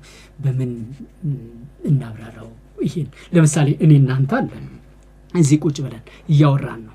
እኔ እናንተም እናወራው ጉዳይ ርዕሰ ጉዳይ ለሌላው ኦዲየንስ ለሌላው ማህበረሰብ እንዲደርስ የምናደርገው በካሜራ አማካኝነት ነው። ካሜራው ደግሞ እንዲሰራ የሚያደርገው የካሜራ ባለሙያ አለ። አሁን እኔ እናንተ አመክንዮ አድርገን እንውሰድ። እኔ እናንተ እያወራን ነው ርዕሰ ጉዳዩን የምናውቀውን ርዕሰ ጉዳይ እያወራን ነው። ነገር ግን ወደ ኦዲየንስ መድረስ የምንችለው ካሜራው ስላለ፣ ካሜራው ባይኖር አንደርስም ማለት ነው። ከካሜራው ባሻገር እንትኑን መውሰድ እንችላለን። ኢንተርኔቱን በለው የሬዲዮ እንትኑን በለው ምኑን መውሰድ እንችላለን። እነዛ ሁሉ በቀላሉ ግን ለአሁኑ ኤግዛምፕል ካሜራውና እኛን እንወስድ። ካሜራውና እኛን ስንወስድ አሁን እንትኑ አመክንየው ልክ እንደኔና እንዳንተ ነው። ሎጂኩ ግን እንደ ካሜራው ነው። ሎጂኩ ካሜራው ምንን ያጠራል መሰለህ? ምስላችን በትክክል ለኦዲየንስ እንዲመች አድርጎ መስራት የሚችለው ባለሙያው ካሜራው ውስጥ ያሉትን እያንዳንዱን ቱሎች ከለር ኮሬክሽኑን፣ ላይቲንጉን ምኑን አመጣጥኖ ምስላችን ጥሩ እንዲሆን ይሰራል ማለት ነው። ባለሙያውና ካሜራው ተጋግዘው ካሜራው ቱሉ ነው። ካሜራውን የሚጠቀመው ሰው ግን ባለሙያው ነው። ባለሙያው ጀግና ከሆነ ካሜራው ጥርት ያለ ምስል ያወጣል። ካሜራው ያሉትን ቱሎች ሁሉ በትክክል ይጠቀማቸዋል ማለት ነው። ካሜራ ባለሙያው ብቁ ከሆነ እንደ ካሜራ ባለሙያው ይወሰናል። እንትንም አመክንዮም ላይ እንደዚህ ነው። አመክንዮ የማሰብ አቅማችን ነው። ሁላችንም ላይ ያለ ቱል ነው። ነገር ግን ምን ይፈልጋል? ቱሉን መጠቀም። ይሄ ኤቢሊቲው አለ፣ ችሎታው አለ፣ የማሰብ ችሎታውን ለመጠቀም የሚያስችለን ግን ቱል አለ። ልክ እንደ ካሜራው ቱሉ ብቻውን ግን ዋጋ የለውም። ቱሉ ስላለ ቱሉን መጠቀም የሚያስችል አቅም ደግሞ ያስፈልጋል። እንደ ካሜራ ባለሙያው ካሜራው ላይ ያሉ ቱሎችን እያንዳንዷን ከለር ኮሬክሽኗን፣ ኮምፖዚሽኑን፣ ፍሬሙን ምኑን አስተካክሎ አንግሉን በደንብ የሚሰራው ሰውዬ ባለሙያው ብቁ ሲሆን ነው። እሱ ልክ እንደ ካሜራ ባለሙያው ስነ አመክንዮን የሚጠቀመው ሰው ስነ አመክንዮን ቱሉን በትክክል የሚጠቀመው ሰው ከመጣ ይሄ የትኛውንም አይነት መረጃ የትኛውንም አይነት ሐሳብ አበጥሮ በዛ መልኩ ሲያሳልፈው ግርዱን እየጣለ ጥርት ያለውን ነገር ማሳለፍ ይችላል ማለት ነው። ይሄ ነው ያላቸው ልዩነት አመክንዮና ስነ አመክንዮና አመክንዮ ይሄ ከሆነ ልዩነታቸው ምንድነው? አመክንዮን ዝም ብሎ እንዲሁ መጠቀም ይቻላል። ሁሉም ሰው ስላለው ብቻ እንዲሁ መጠቀም ይችላል። በዘፈቀደ ስንጠቀም በየጥቃቅን ነገሮች በየለቱ ለእያንዳንዱ ነገር ምንሰጠው ሰበብ ሁሉ እንደንተን ይታያል አይደል? እንደ አመክንዮ ይታያል አይደል? አመክንዮ ኮዝ ኤንድ ኢፌክት ራሱ እንደ አመክንዮ ነው አይደል ይታያል። ለምሳሌ ለምንድነው የዘገየው? የትራፊክ መጨናነቅ ስላለ። ለምንድነው የበሰበስከው? ዝናብ ስለዘነበ። ለምንድነው ጠቆር ያልከው? ፀሐይ ስለመታኝ ምናምን ምንለው እንትን አለ። ለምንድነው ይሄን ስራ ስላልሰራው? እንደዚህ አይነት የስራ ጉዳይ ስለተደራረበብኝ እንደዚህ ሆኖ ቅብርጥሶ አሁን ምንለው ጉዳይ አለ በየለቱ። ይሄም እንደ አመክንዮ ይወሰዳል። አመክንዮ የማሰብ ኤቢሊቲ ስለሆነ ችሎታ ስለሆነ። ግን ስነ አመክንዮ ላይ ስንመጣ ግን እነዚህ ሁሉ እንትን አይደሉም፣ በቂ አይደሉም። የሆነ ጉዳይ ይነሳል። ከጉዳዩ ጋር የምናነሳው ማስረጃ አለ። ማስረጃውና የምንሰጠው ጉዳይ ወይም ኮንክሉዥኑ እንበለው ፕሪሚሲሱና ኮንክሉዥኑ ያላቸውን ቁርኝት ጥብቅነትና ልልነት ምንፈትሽበት ቱል አለ። ይሄኛው ስነ አመክንዮ ነው። ስነ አመክንዮን መጠቀም አመክንዮን ኢፌክቲቭ እንዲያደርገው ያደርገዋል። አመክንዮ ትክክለኛ ጉዳይ አስተላላፊ፣ ትክክለኛ ሐሳብ አስተላላፊ እንዲያደርገው ያደርገዋል። ሐሳቦችን በትክክል ማበጠር እንዲችል ያደርገዋል ማለት። በአመክንዮ አማካኝነት የምናስባቸው ሐሳቦች ሁሉ ጠቃሚና የተሻሉ ሐሳቦች እንዲሆኑ የሚያደርጋቸው ስነ አመክንዮ ሲመጣ ነው። በእርግጥ ያለ ስነ አመክንዮ የሚታሰቡ ሐሳቦችና ያለ ስነ አመክንዮ የሚኖሩ ዓለማት ማለት ዋጋ ያላቸው እርባና ያላቸው ነገሮች የሉም ማለት ግን አይደለም።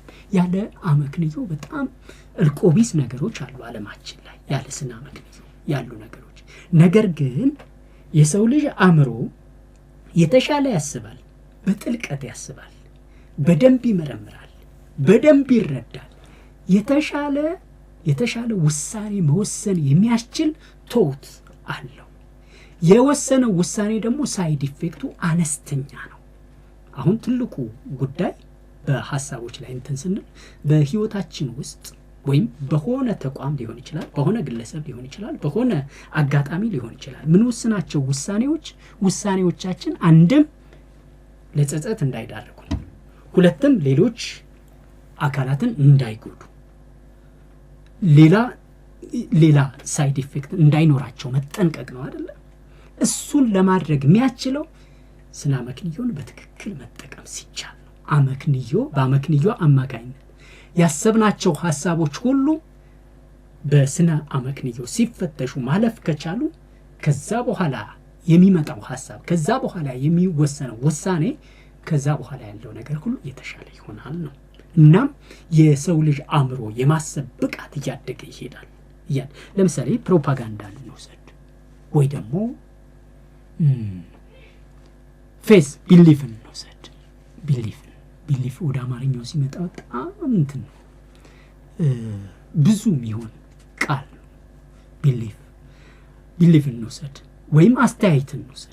ስለ አንድ ነገር ያለን አስተያየት፣ አንድ ነገር ላይ ያለንን አስተያየት በአመክንዮ እንትን ልንለው እንችላለን፣ ብዙ ልናወራበት እንችላለን፣ አስተያየቱን ልክነቱንም ልናሳይ እንችላለን በአመክንዮ። ነገር ግን ይሄ አስተያየት በብዙ ሰዎች ዘንድ የተሻለ ተቀባይነት ያለው ለቀጣይ በዘላቂነት አከራካሪና ጥሩ ጉዳይ ሆኖ የሚቀጥለው ለውሳኔዎች አስፈላጊ የሚሆነው በማስረጃነት ተቀባይነት የሚኖረው በምን ማለፍ ሲችል ነው? በስነ አመክንዮ ማለፍ ሲችል ነው። አንለስ ግን በአመክንዮ ብቻ ካወራ ነው ፋይዳ የሌለው ነገር ሊሆንብን ይችላል። ማለትም ነገ ለሚመጣው ነገር እንትን ማለት ምሳሌ እያሰብኩ ነበር። በምሳሌ ብናመጣው ይሄን ነገር የሚቀል ይመስለኛል በጣም። በምሳሌ ለማምጣት እንሞክር። ለምሳሌ አንድ ሰው መጣና የሆነችን ልጅ አይቶ አቤት በጣም ታምራለች አለ እንበል። በጣም ታምራለች አለ። በሱ መመዘኛ ልክ ነው። እንዴት ነው ታምራለች ያልከው? ለምን ታምራለች አልክ ስንለው ጸጉሯ ረጅም ነው፣ ሽንጧ ረጅም ነው፣ አካሂዷ ደስ ይላል፣ ስትራመድ ደስ ትላለች፣ መልኳ አፍንጫዋ ሰልካካ ነው፣ አይኗ እንደዚህ ነው ምናምን ብሎ ሊገልጽልን ይችላል። እሱ የሳለልን ነገር አለ ይገልጽልናል። ኦኬ እንደዚህ ከሆነ ይሄን ያልከው ሁሉ ውበት ነው አይደለ? ይሄ ውበት ነው። ይሄ ውበት ይሄ አንተን ያስደሰተው ውበት ሌላውን ሊያስደስት ይችላል? አዎ ብሎ ሊሞግተን የሚችለው እዚህ ጋር ሲመጣ ነው እንግዲህ እንትን የሚሆነው። በሱ እስካሁን ያለው ሁሉ ልክ ነው በሱ አንደበት፣ ግን ለሌላው ለማሻገር ሲመጣ ግን እንቅፋት ይሆንበታል። ምክንያቱም ያንተ የውበት መመዘኛ፣ ያንተ የአፍንጫ እይታ፣ ያንተ የዓይን እይታ፣ ያንተ የጥርስ እይታ፣ ያንተ የፀጉር እይታ፣ ያንተ ያረማመድ እይታ የዚያ ሰውዬ እይታ አይደለም።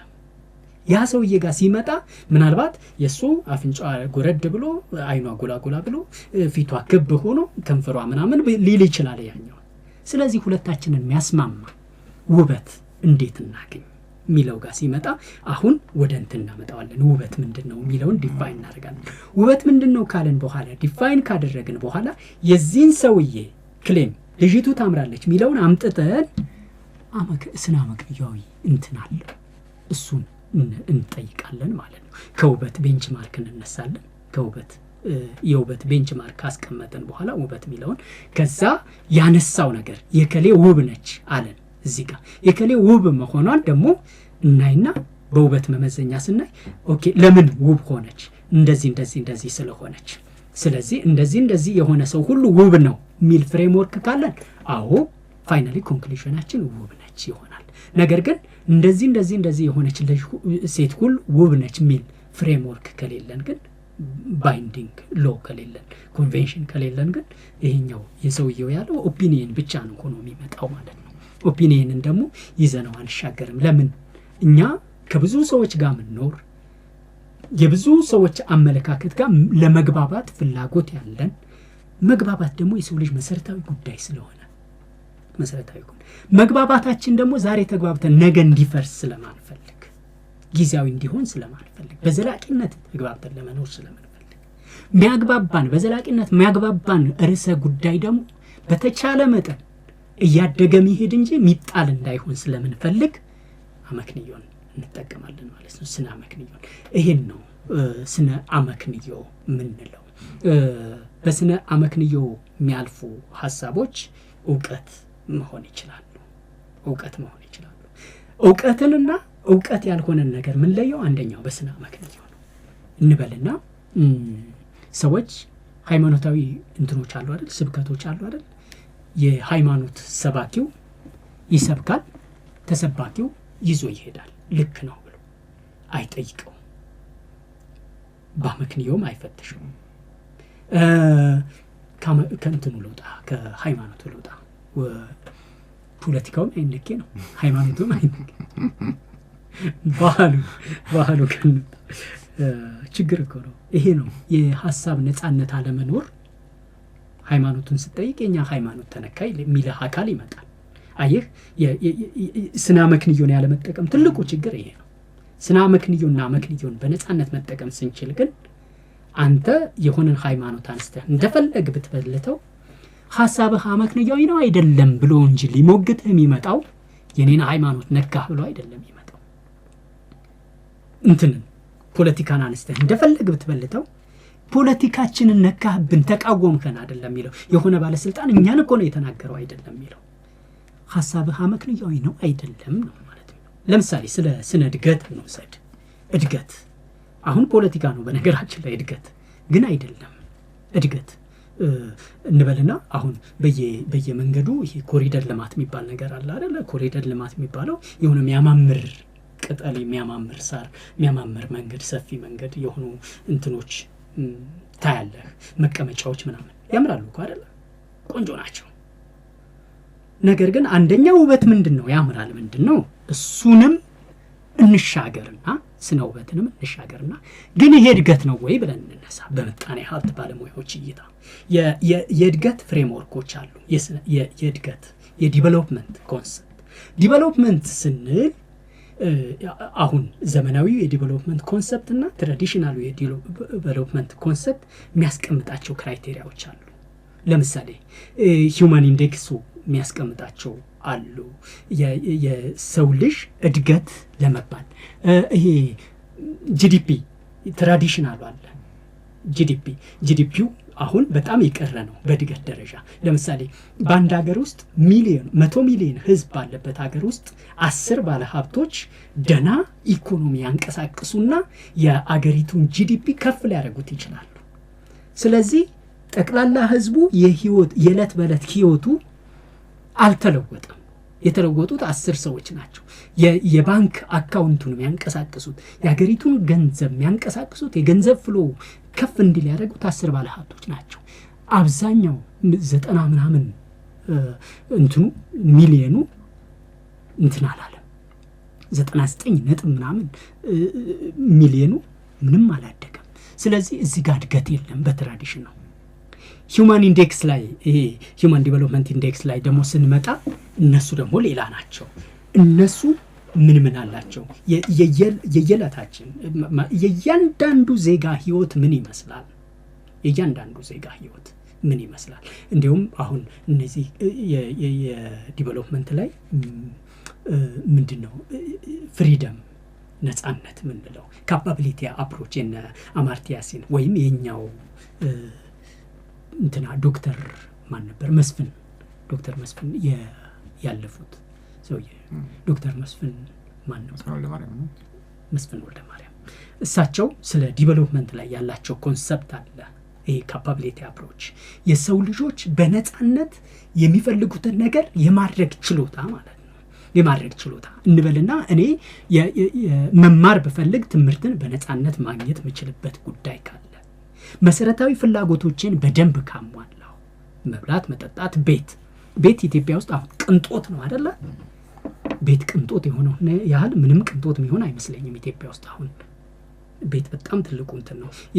የአዲስ አበባ ነዋሪ አብዛኛው ነዋሪ እንበልና ምንም እንኳን በሪሰርች ባልደገፍም 90% ነዋሪ በተለይ ተከራይ የሆነው አካል የቤት ጉዳይ ሙሉ ሰርቶ የወር ደሞዙ እንኳን አሁን መሸፈን ያልቻለበት ደረጃ ደርሷል። የቤት ኪራዩ እዚህ ደረጃ ላይ ያለ ሰው ደግሞ እድገት ብለህ የሆነ ኮንሰፕት ብታመጣለት ከሱ ህይወት ገናኝ የሱን ህይወት አንድ እርምጃ ፈቀቅ ያላደረገ የሱን ህይወት እንደውም ከድጥ ወደ ማጡ የወሰደን ነገር እድገት ብለህ ብታመጣለት ወዳዚት ምን እድገት ፍልስፍና እንደዚህ ነው የሚሞግተው። አንድ ነገር ስታይ ባንድ እይታ ብቻ አይደለም የሆነ መንገድ ወጣ ብለህ የሚያምር አደባባይ አይተህ ዋው ይቺ ከተማ ተለውጣለች ማለት ህዝብ ተለውጧል ማለት አይደለም፣ አድጓል ማለት አይደለም። ምጣኔ ሀብቱ እንዴት ነው?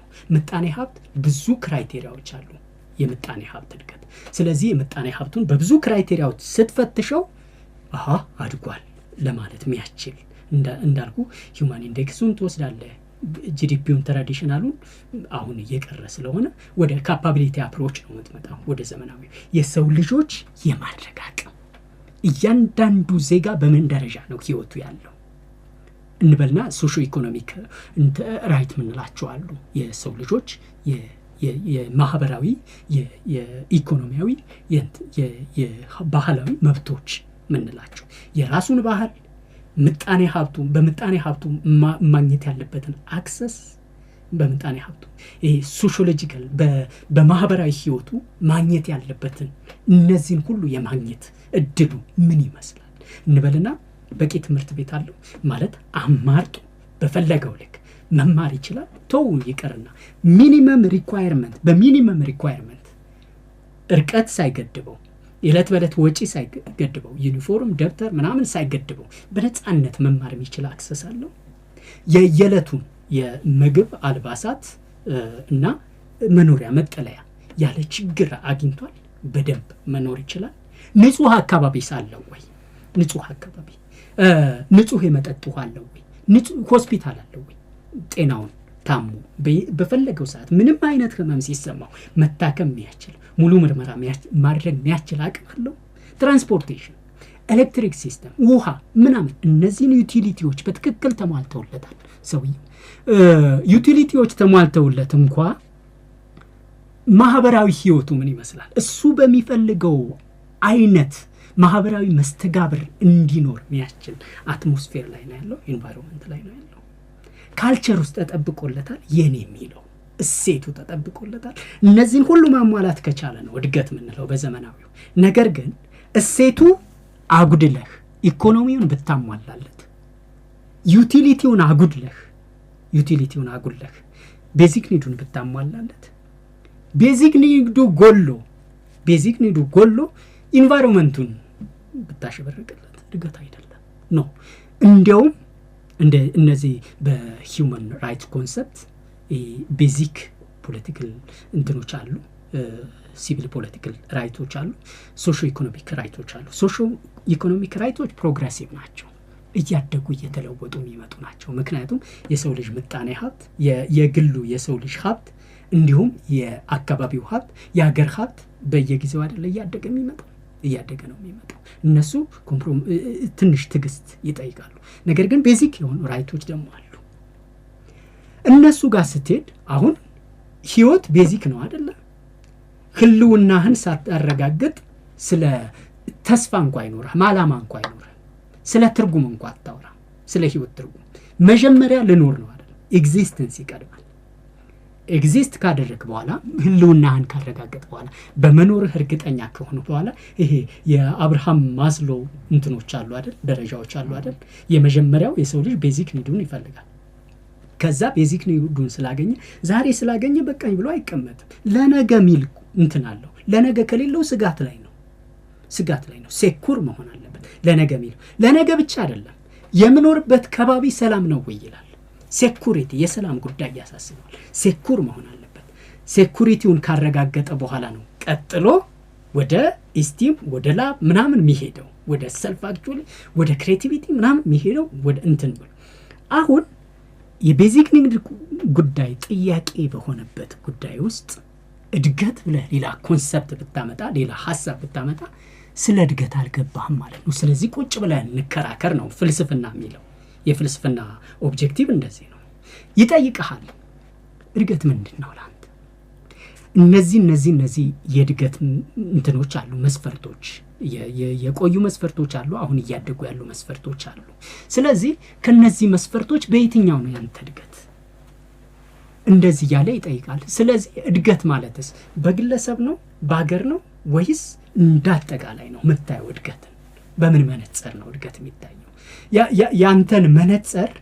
ያንተን መነጽር ለሌላው ስታውሰው ልክ ነው ብለህ ታምናለህ?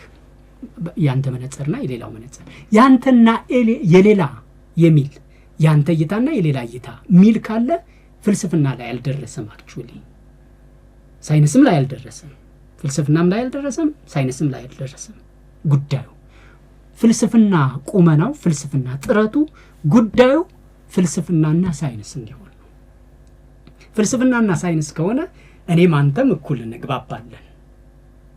የምናነሳውን ኮንሰፕት እድገት ስንል እኩል እንግባባለን እንበልና የዩኤን እንትኖች ያወጡት አሁን ትልልቅ ስኮላሮች ዲስከስ የሚያደርጉበት እንዲሁም በቲዎሪ ደረጃ የተቀመጠ የስነ እድገት ትርጉምና ሪኳየርመንት አለ። ይሄ አሁን ፊሎሶፊ ሆኗል አይደለ? ከዚህ ሪኳየርመንት ጎለህ ብትመጣ አልደረስክም። እዛ ስላልደረስክ እስከ ምድርስ ድረስ ወይም ትክክለ ከዛ እስከ ምታልፍ ድረስ ይጠይቃል። ፍልስፍና ይጠይቃል።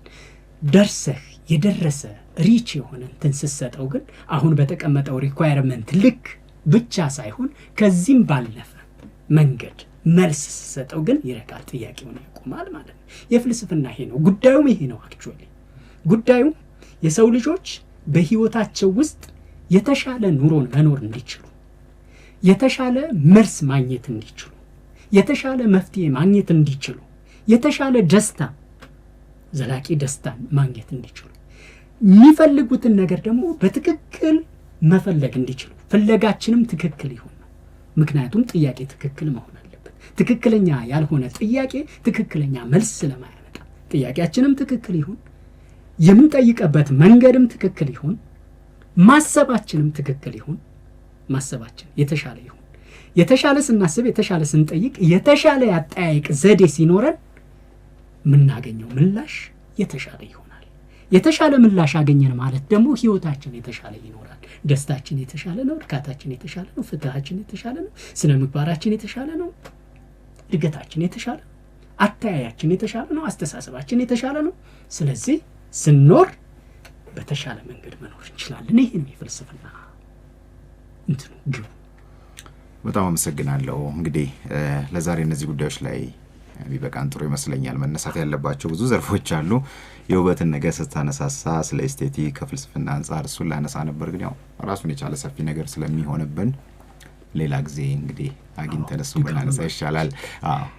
ያጎደል ነው የቀረ ነገር አለ የምትለው ከሆነ ሀሳብ መስጠት ትችላለህ። ካልሆነ ግን ለዛሬ እዚህ ላይ ቢበቃን ጥሩ ይመስለኛል። እንደዚህ ነች ህይወት፣ ሁሌም ጎደሎ ነች ህይወት። ሙሉ የሚባል ነገር የለም፣ ድምድም የሚደረግ ነገር የለም። ድምድም የሚደረገው ባለም መረዳት ይመስለኛል። እና እስካሁን እያወራ ነው ውስጥ ጠቃሚ ነገር ካለ ሰዎች እንዲጠቀሙት። አክቹዋሊ ሁሌም መሀል ላይ ነን ብዬ አስባለሁ። መሀል ላይ ነኝ ብዬ አስባለሁ። መሀል ላይ ማለት ከላይ ትናንት ያቀበሉኝ ዛሬም እያቀበሉኝ አሉ፣ የሚያቀብሉኝ አካላት አሉ፣ የሚቀበሉ ደግሞ አሉ። የሚቀበሉ ለሚቀበሉት የሚሆን ነገር ሰጥቼ ከሆነ የሚቀበሉት በትክክል እንዲቀበሉትና ራሳቸውን እንዲያዩ እላለሁ። አመሰግናለሁ። በጣም እናመሰግናለን።